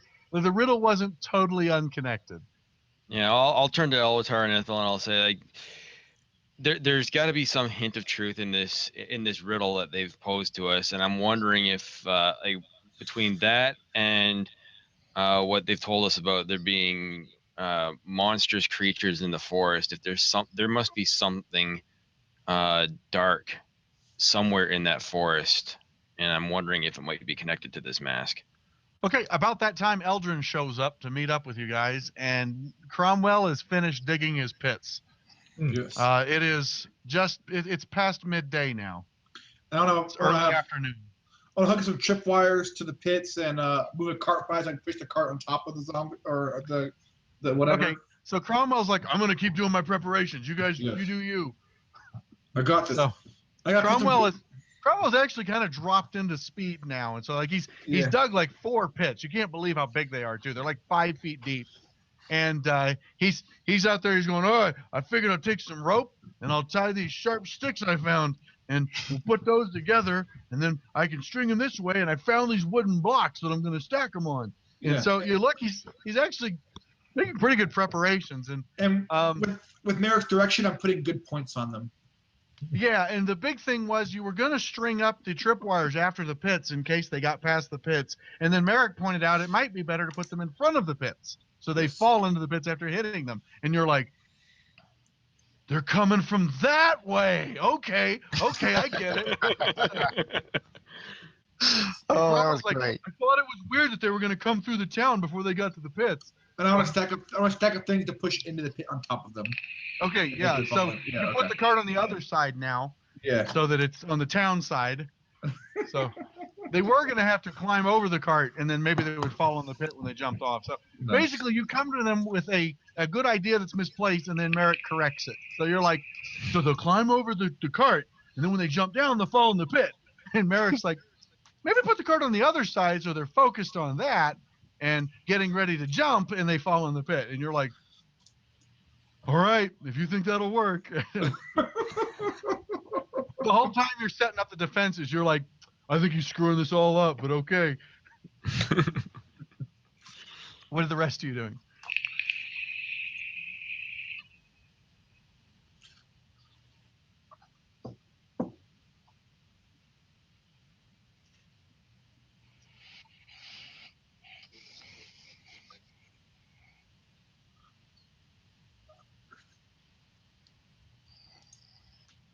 So let's ask the crones about the cave.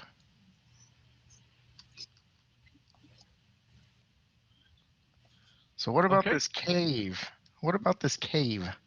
You go back to the crones, and they are telling a big story about how the two families here on the island have kept their bloodlines pure and only married each other, blah blah blah. And when you try to find a time to ask, it's kind of an interruption. The whole town looks at you rudely, and she's like, "There's no cave, dear. Don't go in the woods. It's dangerous. Horrible beasties in there." And then that prompts one of them to start telling a story to the younger children about a boogeyman who wanders the forest and will come after those who allow outsides, as she glares at you, to influence our village. It's their hunchback son that lives out in the cave.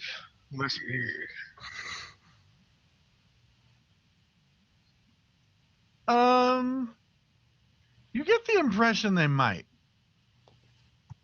You get the impression that, like, when they're like, "There's no cave," that there's just a hint of something like, if there's not a cave, there's something out there that they want you to stay away from. Well, we have what?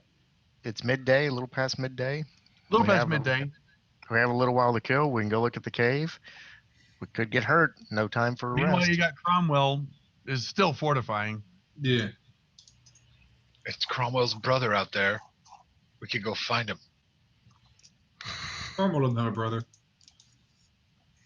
Are you guys coming outside to talk to us? Well, you're not. Yeah. You are outside. You're We'll let the you- fire pit's outdoors. We'll let you guys know what information we received. Hmm. Do you think it's worth risking before the attack might come? I mean, couldn't we do it later? I think we I should. think we should do it after. Yeah, I think we should do it afterwards. My big fear is we'll be surprised by what's ever in the cave during the fight. It's okay. I made pits. We'll be safe. The pits are on the wrong side to protect us from the cave.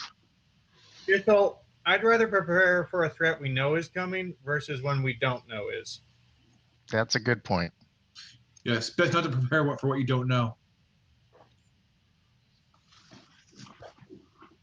Are they what? Yeah. Well, there's a big fire pit, and there's like a lean-to shelter. I mean, there's like a shelter belt with stumps and like a grass roof, just so people can sit around the fire while they tell stories and feed people.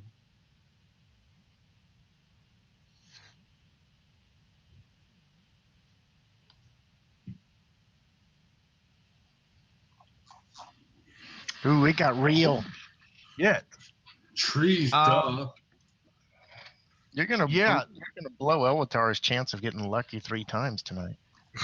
So you snuff the flames out, and one of them shrieks. The other two, in a panic, start trying to gather stuff to start another fire. And the villagers turn to you with just scowls of hatred. They're like, "What are you doing? The fire is life."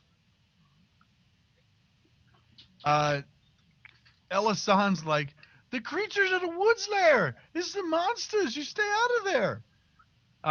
The whole town is like, "We don't go in the woods. You stay away. It's like If you listen to Boston. our elders, they tell you the woods are bad. You stay out of there. There's monsters. Go in there and die if that's what you want to do." It's like a boogeyman story that they've put all through these people. The crones are all saying the same thing, and it's the boogeyman. You don't go in there. That's why we stay out of the woods. I lived here all my life. I don't go in the woods. It's dangerous. Those who go in don't come out. There's caves on an island.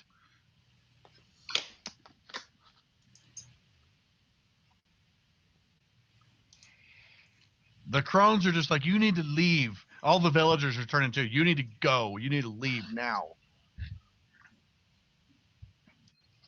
Oh, you're like, poof, and the fire lights back up. Is Cromwell here for this? One of the crones still hisses at you. She goes like, if Cromwell here, he's gonna cluck at Eldrin like he's a chicken. you are not. Okay. You are out digging pits. Or stringing stuff or building walls or moving carts, whatever. All right. Just making sure. So what's the plan? I ask Eldrin if he knows how far the cave is away, if we have a time to get there and back. The We squirrel should gave you wait the till tomorrow. impression that it's not far into the woods. The island's not that big, so Um, I say we go. I think it's integral to the storyline. And besides, Cromwell needs time to dig his ditch. Why are you gonna go without Cromwell? Holy shit. But I'll be persuaded or dissuaded by the party's vote. I think it's Merrick is adamant that it's too great of a risk. Yeah, I think it takes some serious damage if it ends up turning into a battle. Or just time. It might take too long, and this village could get wiped out while we're gone. Or I agree. Cromwell's by himself. Okay. Winners. Crom can Yeah. handle it. All right. Then Sure, we I was spend our thinking- time preparing for the battle and get ready. Minutes.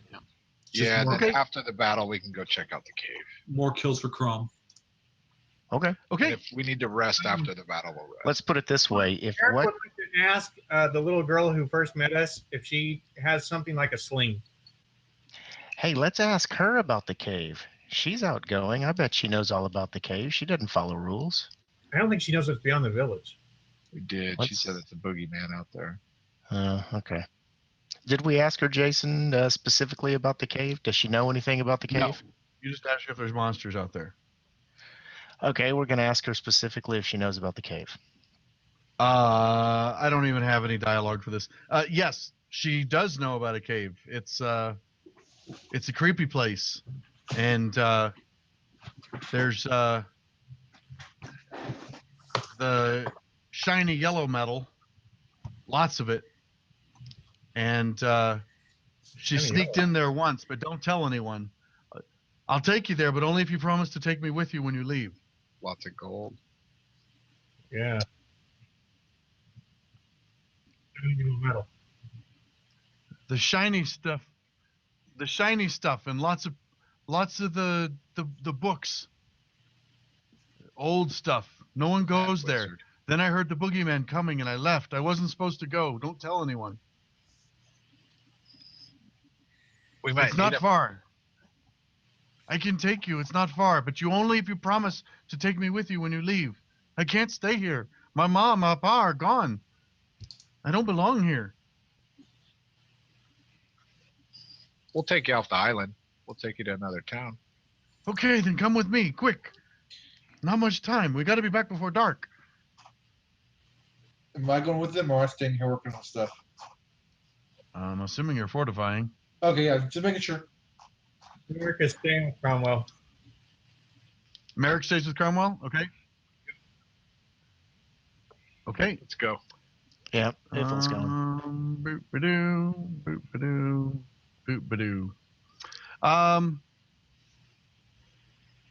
So because you know where to go, they run you. She takes you straight there through the woods. There's not really a trail. It's just briars and nettles.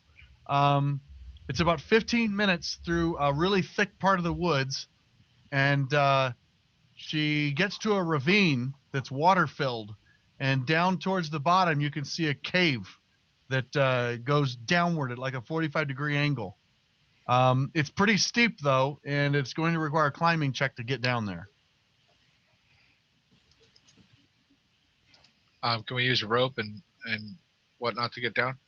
Yeah, just give me an athletics check, and if you're proficient with a climbing kit, you can add +2. Otherwise, just give me athletics or acrobatics, your choice. And my party fell into a cave and died. Yeah. It's all right. More gold for America now. Okay, you secure a python into one of the trees and string a rope, and you are all able to climb down and lower yourselves into the ravine pretty easily. It is slick and slippery, but with the rope, it's not that dangerous. As you arrive down in the bottom, you find yourself in the center of a large room that's roughly a rectangular block of stone. The blotches of rust-colored stains drip from the center. There's several darkened candles that are melted to the stone and a collection of ritual objects on the center of the block. The walls are painted in crude artwork depicting a 5-headed sea serpent rising from the waves, feasting upon stick figures on the shore. Another stick figure is standing on the water, pouring a sack of what could be coins into the waves.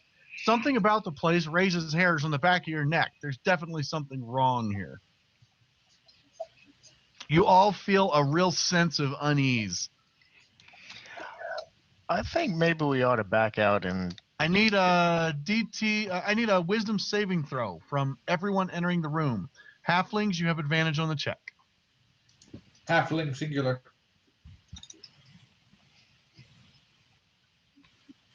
You said wisdom? Yep. Yeah. Wisdom Yeah. save. Okay. You all feel just an intense urge, just uneasiness to not be here. But not all of you have a strong enough will to fight through it and get down to the room.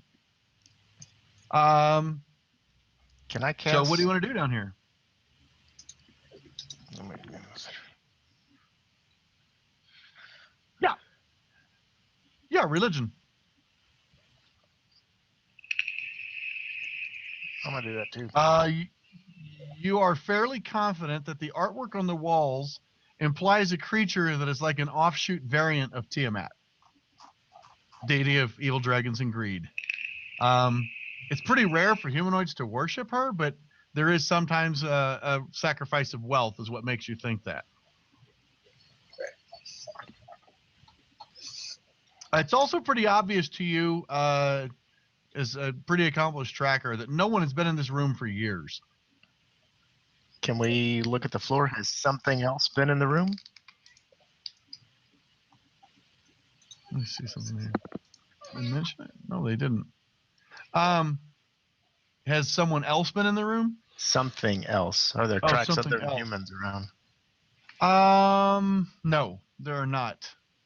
There are several gold bars on the altar, by the way, as well as a silver-plated ritual knife. It would be like a silver dagger. It doesn't look very well made, though. The gold bars, you notice, have a trade stamp that is dated 60 years ago. Holy shit. Though the bars are in almost The perfect condition. treasure. It's about the time of the There's It also is. Audacity disappearance. On the altar is also a scroll sealed with a splotch of red wax. I'd like to have a look at the scroll. Okay. Well, you pick it up. The seal is unbroken. And there's a pile of books lying in the corner, by the way. They look rotted through with moisture. Can I poke around with the books and try to determine what type they were? I mean, are they journals or spells or? Sure. Give me an investigation check. And what do you want to do with the scroll, Eldrin? Or Yeah, Davius, I'm sorry. I'll break the seal on the Don't scroll. break it. if Don't break makes that sense. seal. Don't break the seal. Would Davius Can I? like- Okay, without breaking the seal, can I detect any magic on the scroll? You don't even need an Arcana check to feel like there's something. There's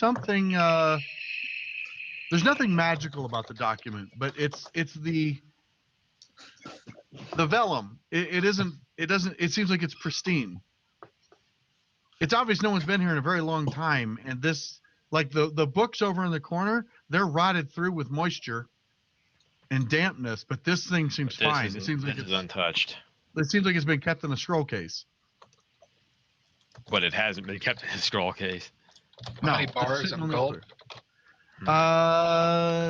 There's. There are 4 gold trade bars, I believe.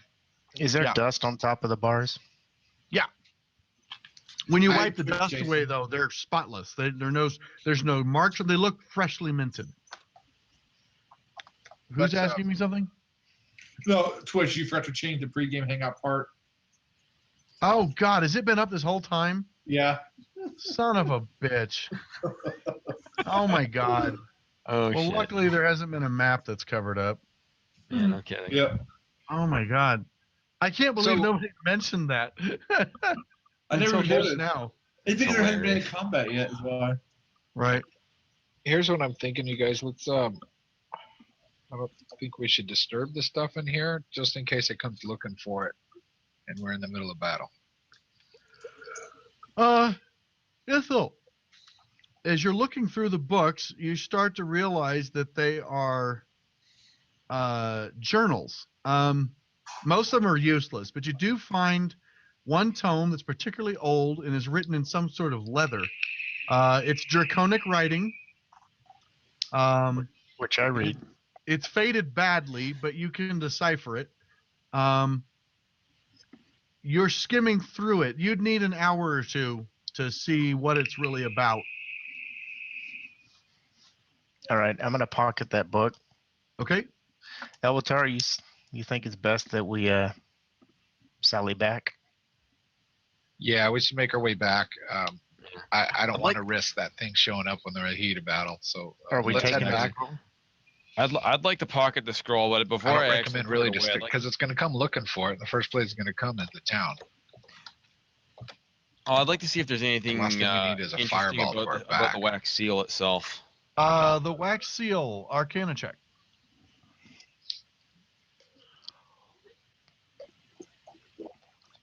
Yeah, the wax seal has a rune in it. It's actually like scratched in with a fingernail, but it's a rune that is infernal. Is it explosive? You're rune? starting to think that you know what this is, especially as a warlock and having some insight to these kind of pacts. You think that this is a contract. Ooh. I'll relay that to the rest of them, saying that this appears to be some sort of demonic contract here. Actually, you feel infernal contract. Oh, sorry, infernal contract. Devils, not demons. Somebody sold their soul. Is much more restrictive. Right. Yeah, I'm guessing whatever this boogeyman is, it's got something to do with this contract. So I guess I'll place the contract back where I found it. Okay. I don't want to end up finding it myself. Okay. Mm-hmm. Okay.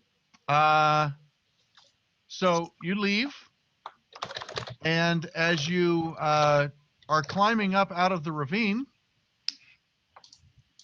suddenly you see We roll initiative. this. Yep, initiative. Oh crap! Clayface? You see this The Clayface from coming Batman? towards you. It's a molten mass of flesh with a vaguely humanoid head and torso. There's a permanent expression of anguish across its face, and its feeble mouth is babbling, even though it can't speak. I could take it, Nice. but I'm not there. He had the Elder Blast Ray the whole time. He was still holding it. So as you are climbing up to the top of the ravine, the lemure, which is what it is, Davius, you easily recognize what it is. It's basically a creature from the Nine Hells. It's basically a twisted soul that sold its soul but doesn't amount to more, becomes a lemure. It starts to rush towards all of you. You're not surprised, though, as Eldrin spotted it easily when it was coming. It made enough noise that he saw it. What do you want to do? Well, this thing definitely is not friendly. So. Yeah, this thing's definitely not friendly. So I'll. It's nearby right now. So we can't get it's away. within moving distance to get to you. Yeah. Although you would say at its speed, it's probably not. It's probably about 30 feet away, 25, 30 feet. But at the speed it's moving, you don't think it can get to you and hit this turn. Because it's slithering along the ground. Yeah, but we're still down in the ravine, though, right? No, you have crested the top of the ravine. Oh, we're at the top of the ravine. Okay. Yeah, and that's when you see it. Yeah, right. It's like, it looks like it's coming straight towards the cave. So I'm going to turn to our little guide and tell her, go back, get our friends. You don't see her. Oh. She buggered off. Smart. She's smart. Yeah, she is. Dead. Okay, well, this thing definitely is not friendly, so I'm going to toss an Eldritch Blast at it. Now, do you guys know how to do attacks when we're not using a map? Yes. If you you can target or drag and drop your rolls on the combat tracker. Yep. So, okay, you hurl an Eldritch Blast at it, Oh, no. hitting it. Luckily, it's not hard to hit. Low AC. Oh, Yay. nice. Oh. No. Not for much, though. Moderately wounding it. A blast of Eldritch Force flies out and smashes into it, and it just blows like a gelatinous blob of the flesh, just blows away, and you see black ichor leaking out of it as it shrieks at you. That's gross. Okay, and I will step behind Elwatar. Get a short ways behind him so that I'm not the first thing it comes after. Okay, you move position behind Elwatar so that he's interposed between you. Elwatar, what are you doing? You got hide in plain sight too. I fumble. Yeah, that'd be an action. No. Elwatar, you advance up to it to engage it and swing away, and you don't actually miss. It's just it has no effect. It just goes blurry and bounces off of it.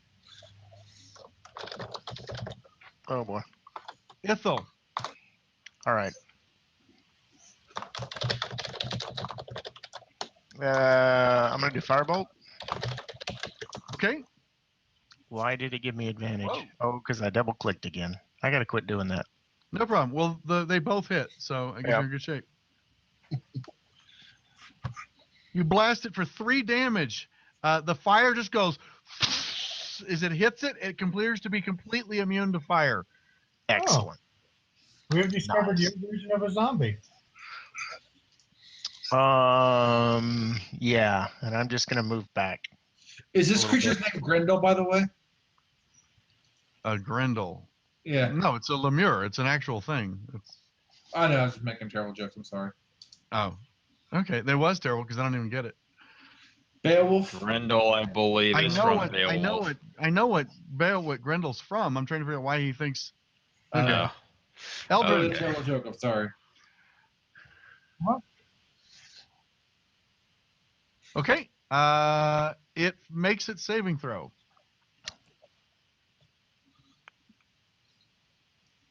I know. I wish they would fail a save. Okay. The lemure goes.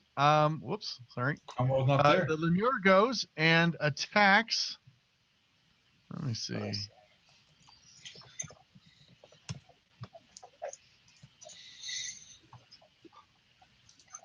And tries to club Elwatar with a fist. Getting a 17, it misses. Nice. As it swings in, Elwatar deflects the blow with its shield. It hits pretty hard. Like it's like boom and bounces off of your shield. But you managed to block the strike. Cromwell is not there. Merrick is not there. I dig a hole Davius. deeper. Yeah. Did Aldrin have his turn? Yeah, he tried to frostbolt. Or he tried okay. to frostbite it and it didn't work. Right. Okay. Okay. I'll get back to a spot where I've got direct line of sight, and I'll throw another Eldritch Blast at it. Okay. Yeah. So you peek out, and I'm assuming you're going to take cover again. Yeah, I'll take cover afterwards. Yeah. Okay. Go ahead. Nice. You hit with a 21 easily. and blasted with 4 more damage, heavily wounding it. Wow, your damage potential is really not great right now. That's all right. No, we your got 'em potential is now. fantastic. Your actual damage is not so great. Yeah, exactly. Okay, Elwatar, you smack it upside the head. You smash it with a warhammer again, and You're this gonna time kill you it. connect solidly and deal 7 damage to it. As you Nice. smash it, it seems to like you blast it right in the head, and it crushes into its body. Black ichor sprays out of it, and it sags to the ground in an oozing pool of just rotted flesh. It's horrible, and a terrible rotted smell starts to emanate from it. It's almost sizzling on the ground, like hot, steaming blood is escaping from it. You see the little mouth go like, and then it finally quits moving and sits still. Reminds me of that movie, A Weird Science, where the guy's just a blob of shit. Yeah. Let's go down and collect what's inside that cave, and then head on back to the group. Okay. Yes, it does. As a matter of fact.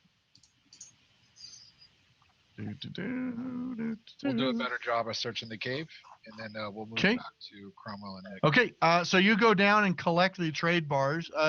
The 4 of them there, based on what they should be worth, you'd say it's probably about 200 gold piece value. Wow. Nice. The pile of books, Jason, is there anything else that's kind of interesting other than the one book that I picked up? All the rest are ruined. They've been sitting here for who knows how many years. Based on the legends here, they've been here 60 years. And got that. the humidity has destroyed the books. The only Fair book enough. that's even remotely legible is the one that has the pages are actually leather. And even that's hard to read. That's why it's going to take you a while to decipher it. Did Okay. anything happen to that contract since we The destroyed contract there?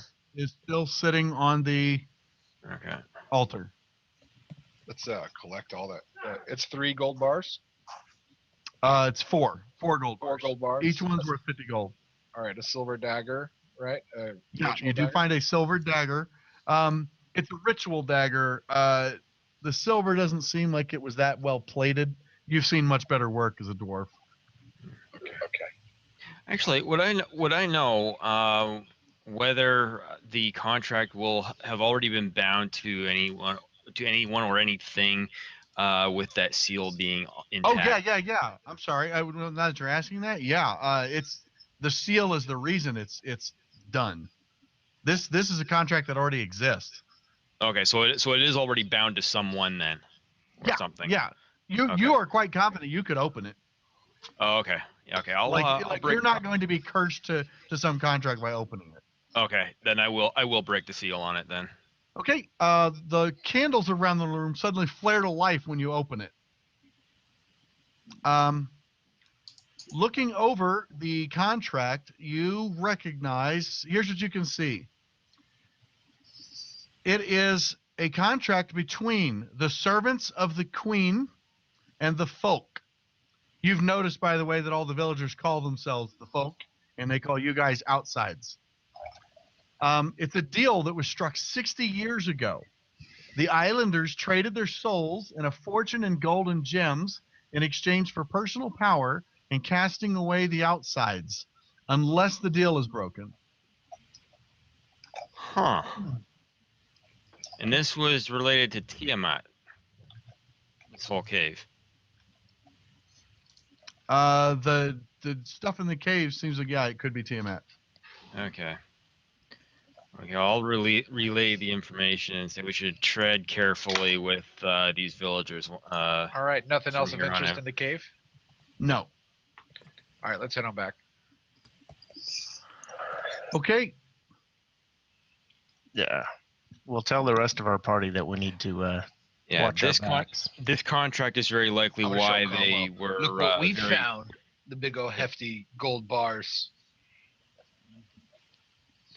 I'm pretty sure that this contract and deal is exactly why they were very elusive about the cave. Cromwell has no interest in gold. I'm even more worried about the crones now. Yeah, no kidding.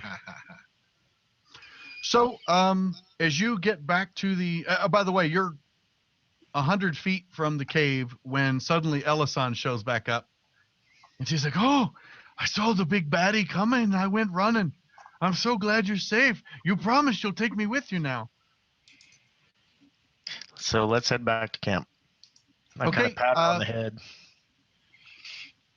She is like just taken to you like you're an uncle or something. As you arrive back at the village, the sun is setting. It's starting to get even darker, and the storm clouds are really rolling in heavy now. Cromwell and Merrick have finished even more preparations. They have a low wall that Cromwell has stacked up, as well as pits with spike sticks at the base of them, trip lines that have sticks run through them, driven into the ground, so they'll either trip on the sticks or on the tripwires. I mean, he set up quite a defense. You notice that Alberto also has quite a few of the men in the village, about like 8 of them that look combat capable, that have all got spears or knives, and they are all watching watching you guys come back in, and they're all ready to fight. The storm is really getting bad now. Like, it's just raging in. The winds are up 20, 30 miles an hour now. What do you guys want to do? Cromwell didn't put a sign up on his line that says Maginot, did he? No. Okay. Nice. Just making sure. Warsh, you also notice that the crones are cackling themselves and making dinner for everybody, and you see that Warsh has come and is sitting, returning up from the docks. Looking down that way, you can see that it looks like he's been there with some of the other men tying up the boats to batten them down for the storm.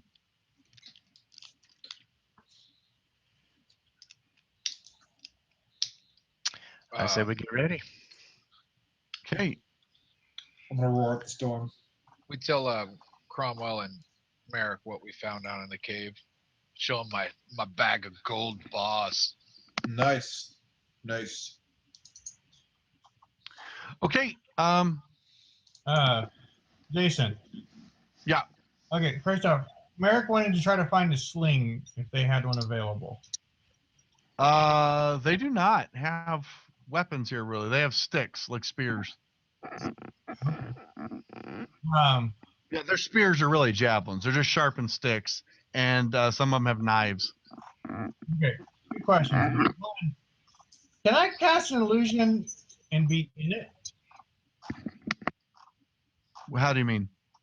Well, I can create an object that'll feel that no bigger than a 5-foot square. Right? Can I create like a barrel and stand inside of it? Sure. Okay. Merrick is doing that and watching. For the first sign of anything, he's casting fog cloud on the big hole that Cromwell made. Okay. It's a 20-foot radius fog.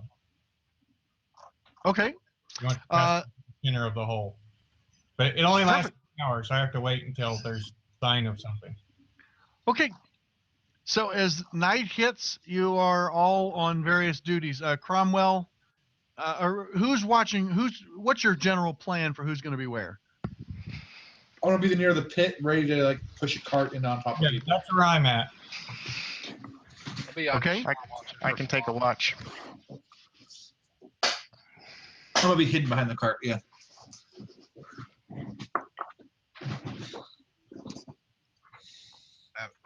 We let what was that head fisherman guy's name who tried to eye down Cromwell? Yeah, Alberto. We let him to watch the rear. We tell him to watch the rear area. Okay. Him and as many men as he has to watch the rear area. I assume that my night vision is pretty much washed out by the storm. Yes. Yeah, the storm is. Well, no, you can still see quite well. Those of you with dark vision can still see quite well. I tell the crones to stop watching my rear. Wow. Until later. Well, no, we can't do it now. We're having a battle. Okay. as you are all waiting, the storm hits and like in full as somewhere in the night sky above the thunderclouds, Saloon all of a sudden the moon Saloon emerges for just a second. It's a slim fading crescent of a moon. In the wind and rain, the light flickers for a moment and then it's lost. But through the sheets of water, a pale glow and a swirl of fog that seems unaffected by the storm starts to approach the dock landing. You hear screams of the damned riding on the wind.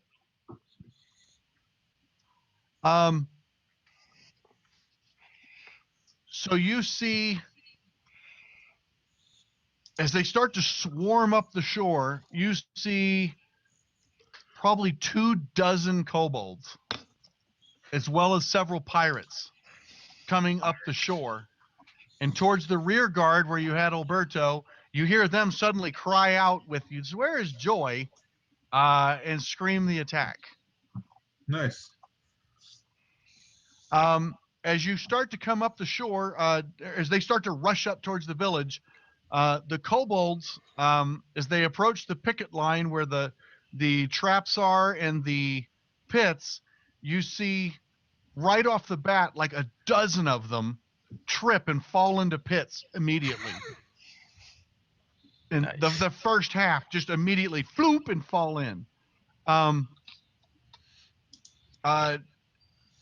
now, when are you throwing your fog cloud, Josh? The moment I saw the ship, I could. Okay.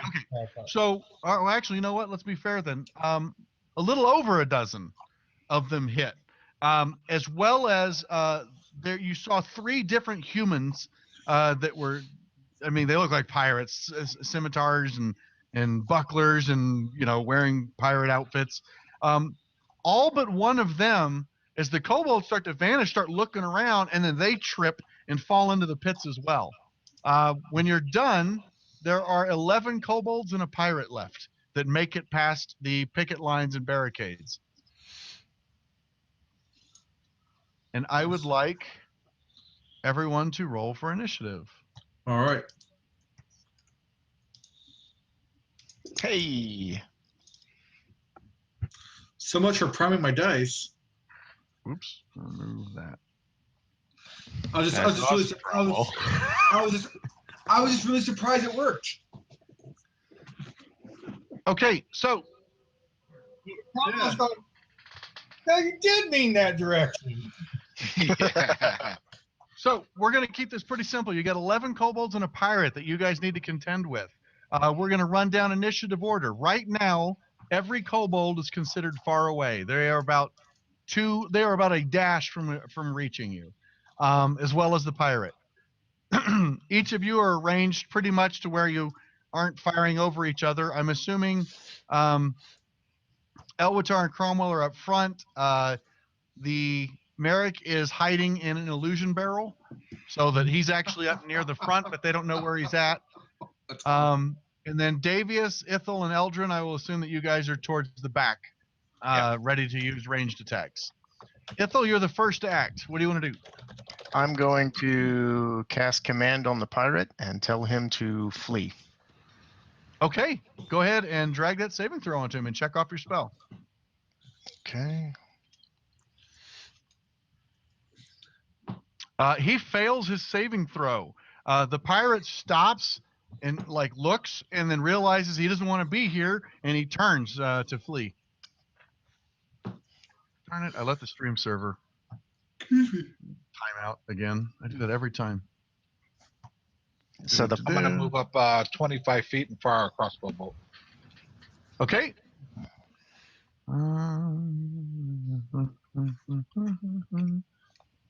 Oops, try again. You easily hit a kobold and kill him. Nice.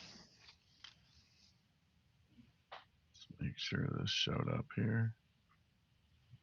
That looks good. Okay, cool. All right.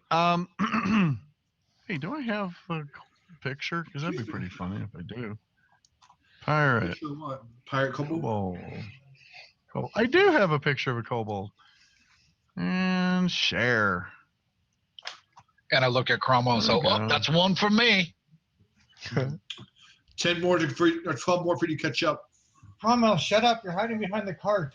Oh yeah, that's right. That's right. Okay, so the pirate just runs. He gets very far away at this point. Just runs full tilt.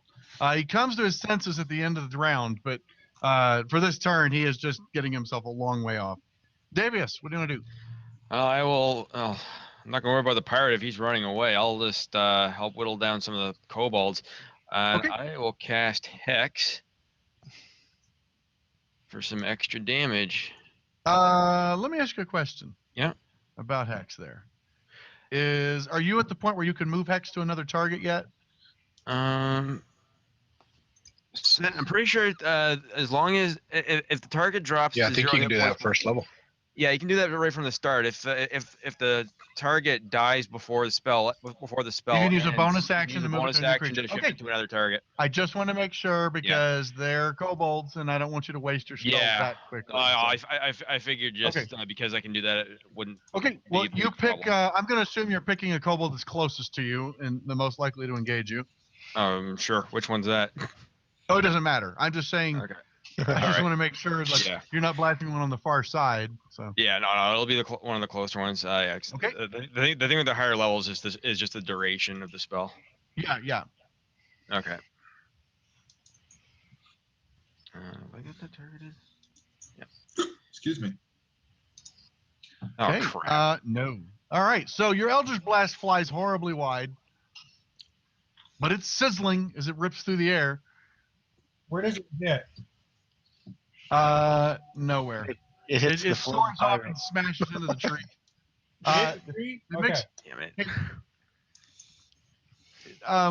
Okay, so the kobolds go. They get to react. So the kobolds start charging up.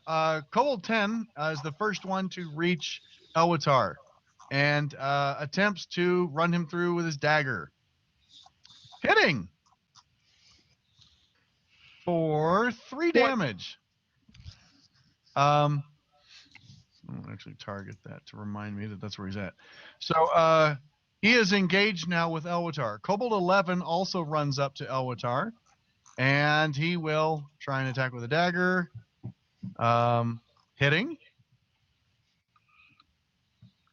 And doing 4 damage.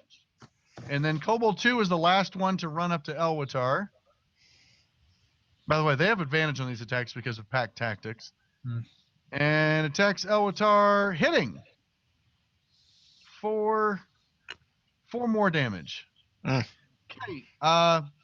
The next kobolds, with a lack of targets, will try and shoot slings at Ithil and Elwatar, or at Ithil and Davius. So one fires a sling at Ithil, missing. These are all considered. They move up to where they're nearby. The next one. Whoops, I didn't mean to roll that. He hit himself. That's cute. Okay, this one was at Ithil. And misses. Kobold 5 fires a sling at Davius and misses. And a sling at Davius, which hits Ouch. for 3 damage. Ouch. Kobold 7 will shoot a sling at Elwatar. Picking on you, big boy. Sling. Yeah, that's what I'm here for. Missing. And the last kobold. No, not the last kobold. This one goes after Elwatar also. Come on, you muffin top. Attack. Hitting. For 4. Heavily wounding Elwatar now. That's not And the last one will fire a sling at Eldrin, spotting him. For 16 missing. Okay. Yeah. Eldrin blocks the sling stone that comes whistling at him with his shield. What's Eldrin going to do? The kobolds are definitely moving across quickly. Okay. Roll a d6 for me. Or you know what? I'll roll it. Hold on. You can catch 3 of them in a blast. So just do Kobold 7, 8, 9. Oh yeah, you just do 1. Yeah. And it missed.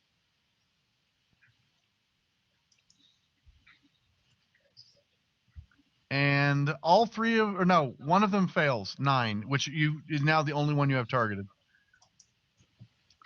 And he dies instantly. So as you throw the knife you hurl out the ice knife and it flies out over them. It flies a little bit past them and then finally it detonates, and the first one catches all the shrapnel and actually shields the other 2 from getting hit. It obliterates him. He just shreds into ribbons. And don't forget to check off your spell.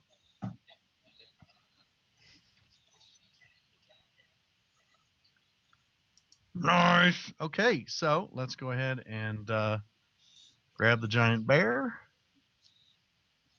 Brown bear dropped on the tracker. Put it here. Make it friendly.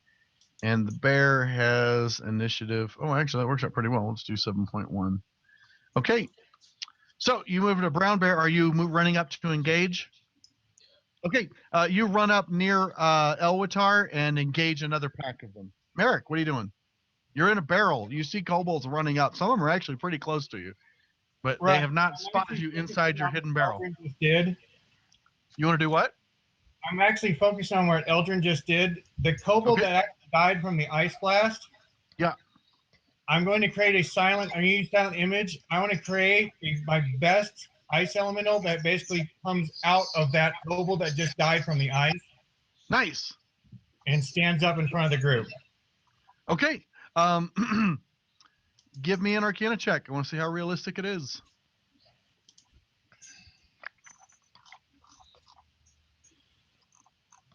Good. Oh.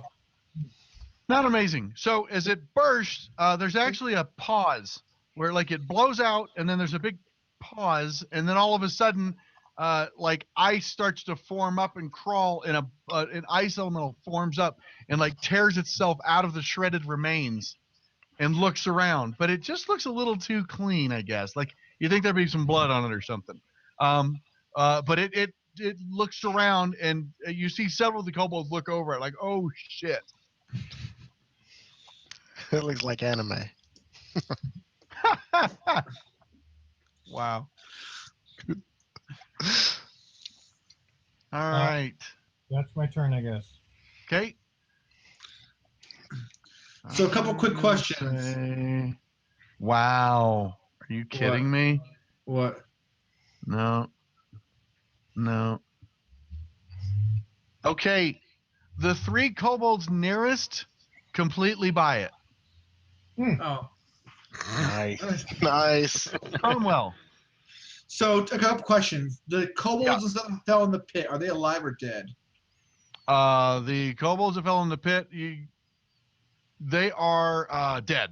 Yeah, they're dead.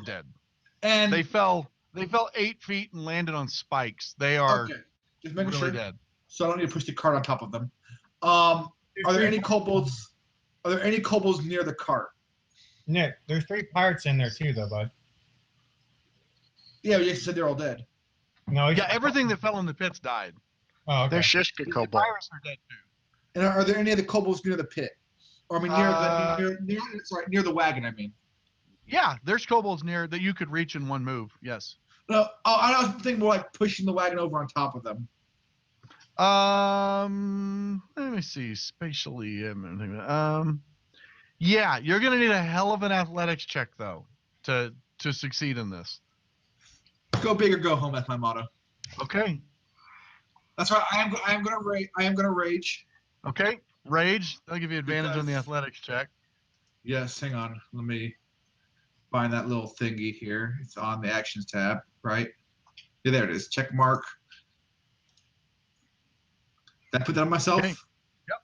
Okay, I did. Okay, so I'm good. So I'm raging now. Okay. Skills, athletics, advantage. It's automatic, right? I don't have to do it. Correct. All right, sorry. In the box. Okay. Yeah. Wow. Nice check. Why can't you arm wrestle like that? Okay. I will allow you. I will allow you to use the cart as an improvised weapon. You have disadvantage on the attack. Go ahead. All right. So, what do I do? I mean, Reckless attack. What? Reckless attack. Reckless. Yeah. Definitely. Yeah, reckless attack. Absolutely. I mean, you know. So that will cancel out the disadvantage. Sorry, I forgot that I had ability, but yes, I would absolutely use that ability because it's worth it. Yeah. So, Okay. but what do I do for the attack though? Click on reckless attack on yourself, Okay.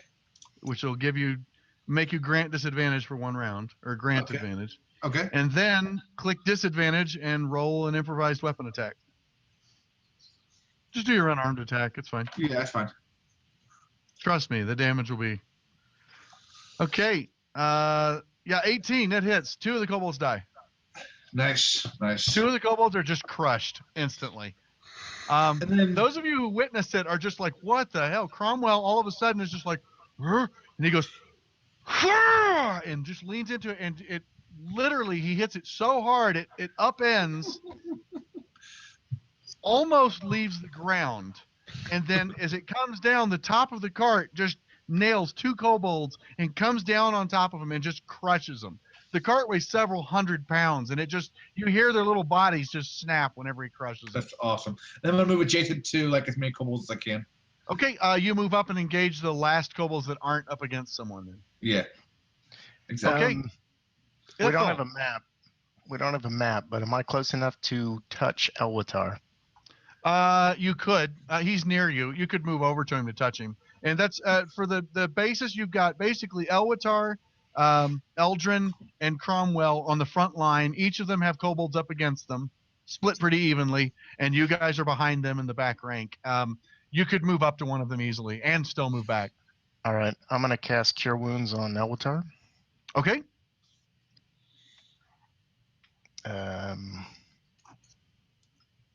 All right. You heal him for 8 damage. Nice. And don't forget to check your spell off. I will do so, and then I'm gonna move back to where I get a little bit of coverage from the rest of them. Okay, cool. So you take cover behind some of the barricades and stuff that have been built. You're allowed to get easily partial cover. Okay, Right on the Elwatar, swing. you feel a lot better as a healing touch hits your shoulder, and you put that right into a shot into a kobold, instantly killing it.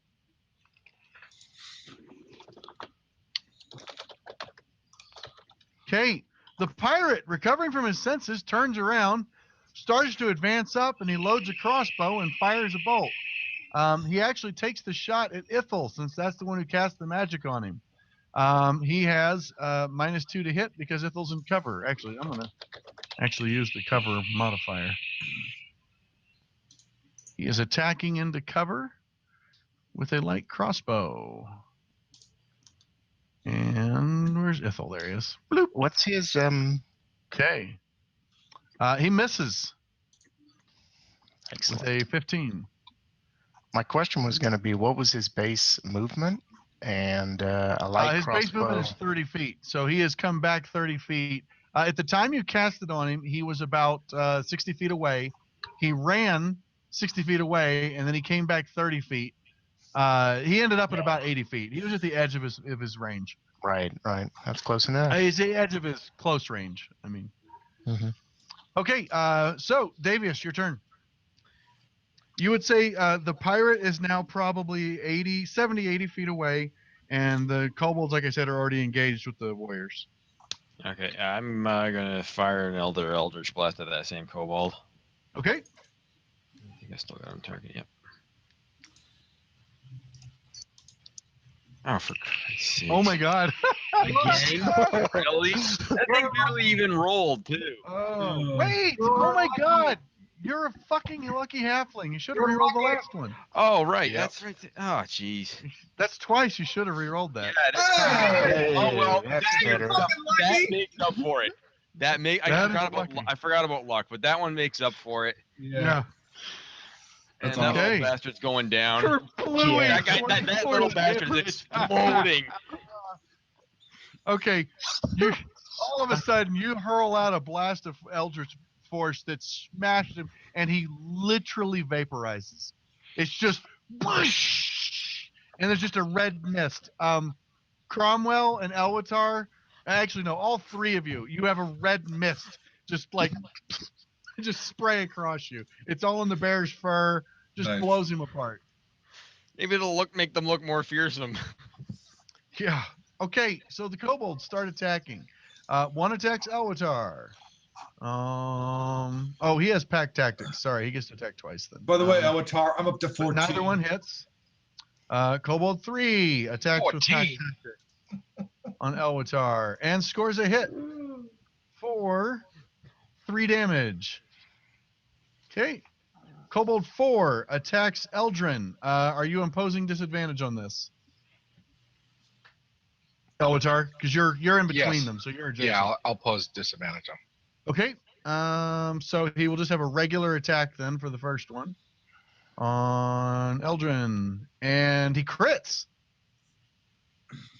So he had pack tactics, so it would have been 2 rolls, and does 5 damage.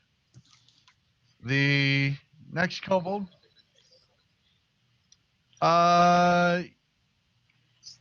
Yes, Kobold 5 and 6 are the ones that Cromwell's fighting, and they will turn and waste their attacks on the ice elemental before they realize that it is fake. Nice. Good call. Eldrin.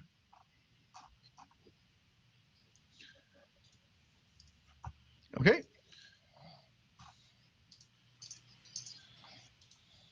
Yep, you get him. And he's dead.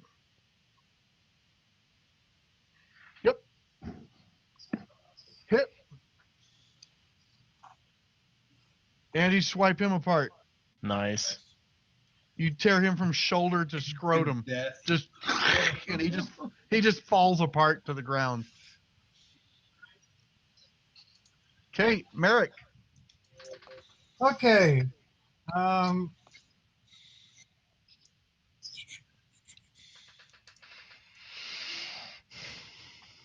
Sorry, one sec. How far away is it? Maybe you should use your magic rocks. How far is the pirate from me? About 80 feet. I was near the front though. Oh, that's right. You're on the front line, so probably barrel. 60 feet. If I moved, okay. If I'm already hidden and I move, can I try to maintain like being hidden? The walking Yeah, barrel. you can make a stealth check. Pick up the barrel and walk in I it. just missed the barrel. I'm just gonna try to move. Yeah, you can. You are out of sight right now, so you can try and make a stealth check to advance while unseen. Okay, I'm gonna do that. Okay, so stealth check. Yep, let me find it. Okay, and I'm gonna use Tasha's hideous laughter on the pirate. Okay, can you link that for me? Yep. Here, this is a picture of. It's a Merrick, wisdom by the way. thing where he falls down for a minute and can't stop laughing. That's a picture Wow. of Merrick. He gets a chance to save every round or when he takes damage, but Okay, go ahead and give me a. Go ahead and drop the saving throw on him.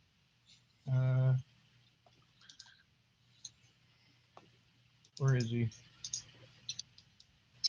Hold on, that's there. I'm sorry. He's up near the top. Okay. What do you click to target him? Alt? What do you click to do? Control. I don't see him at all.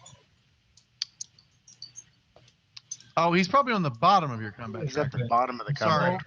For me, he's near the top. Okay, I'm targeting him. Okay. And then just double click to save. Or shit. Whoa. Okay. Well, we made a couple saves there. He Sorry. does fail it though. Okay. So yeah, it's he falls down to the ground laughing. That Right. dude is not having a good day. No, he's not. Okay, we're He's gonna not add running away. an effect. Hideous laughter. And this will last for 10 rounds. Right, but he gets to save each round and Okay. 6 damage. Okay. And I'm done. Okay. Cromwell. I'm gonna reckless attack again, Okay. and I'm gonna attack the Kobold 5. Why not? We'll select him. Okay. With my crowbar. I'm using like a hatchet. Okay. You're actually using it like a billy club or a mace, but yeah, go ahead. Yeah, that hits. Okay. So D4, D6. Crowbar. I'm gonna say D6. All right. That's kind of what I D6 thought. bludgeoning. I actually had that already made that way. Bam! You kill it. All right. So there's something about it as you guys watch. It's just maybe the enthusiasm he does it with. But like you just watch Davius fire off an Eldritch Blast and literally vaporize a kobold. But for some reason, it just wasn't like it was instant. Like boom, done. It's so much more gruesome when Cromwell runs up and takes a crowbar and hits one in the head. Because as he hits it, you see a dent, the shape of the crowbar, appear in its skull. And then it spasms, like it has a seizure standing for a while before it falls. Like it's obviously it didn't die instantly. It suffers horribly before it crumples. And you're almost like, God damn, I wish he just vaporized it. So Cromwell just gives a brutal, and it makes a terrible sound too. It's a clunk. Like it's really bad. Like you hit a melon with a crowbar, I guess. Yeah. This analogy. That's good. I'm gonna see where I am next to this other one. With that, the pirate is helpless, and the other two kobolds quickly go down between Elwatar and Eldrin, and they're down. The fight's over. As you turn and see to check the back rank of the village to see how they're doing, besides seeing Alberto like repeatedly stabbing the same pirate over and over in the chest, you turn in time to see one of the crones reach out and blast, and a bolt of fire shoots out of her hands and engulfs one of the kobolds, just and it falls to the ground burning. You notice one of the other notice Warsh at one point. He runs up and jams his hand into a kobold's chest, like through his guts. He goes, and rips out his intestines and then kicks him back and throws the intestines on the ground and smears the blood on his face. And then as the last kobolds go down, you hear a roar of victory throughout the village. Yeah, but they didn't push a wagon and kill a kobold with it. Or vaporize one. Exactly. Yeah, but where's Ixis? Especially after last night, we're going to stop right there with the end of the battle. Please tell me everyone can make next week. Yep. Sure. Okay. Yeah, I'll be sweet. here. Absolutely. Okay, perfect. So, you guys give it some thought. I guess I don't know if I told everybody here. I think so about the idea of starting a campaign, and that way, I could stop worrying about if I can squeeze in the whole. I knew this adventure wasn't going to make it. I knew it was too long. We're almost done, by the way. There's one more part, but we're just not there yet. Yeah. So, I'm really thinking about just doing a campaign, and I don't have a good way to pick who makes the campaign and who doesn't. But like the current group here would be like ideal. Yeah. So do it. Yeah, I'd be open. I like it. Yeah, man, I'm all don't- for it, man. I'll be I here. don't think I want to run 7. It does bog things down a bit. It feels really crowded Yeah. during encounters. Yeah. So anyway, I'll see you guys next week. Yeah. We'll finish this and jump into the next one. And the next one might just be rolling into a campaign. So, Yeah. especially because the campaign will start, ideally starts at 3rd level anyway. So, Perfect. by the way, did anybody see they announced the next adventure for D&D? No, what Yeah, I is did it? see that. Ravenloft. What? Yeah. Yeah. Man, that's awesome. and they're not going to do a mega adventure. I mean, it's still big. It's going to be 1 to 10 instead of 1 to 15. And yeah, it's going to be set in Ravenloft. And I was also really stoked That's because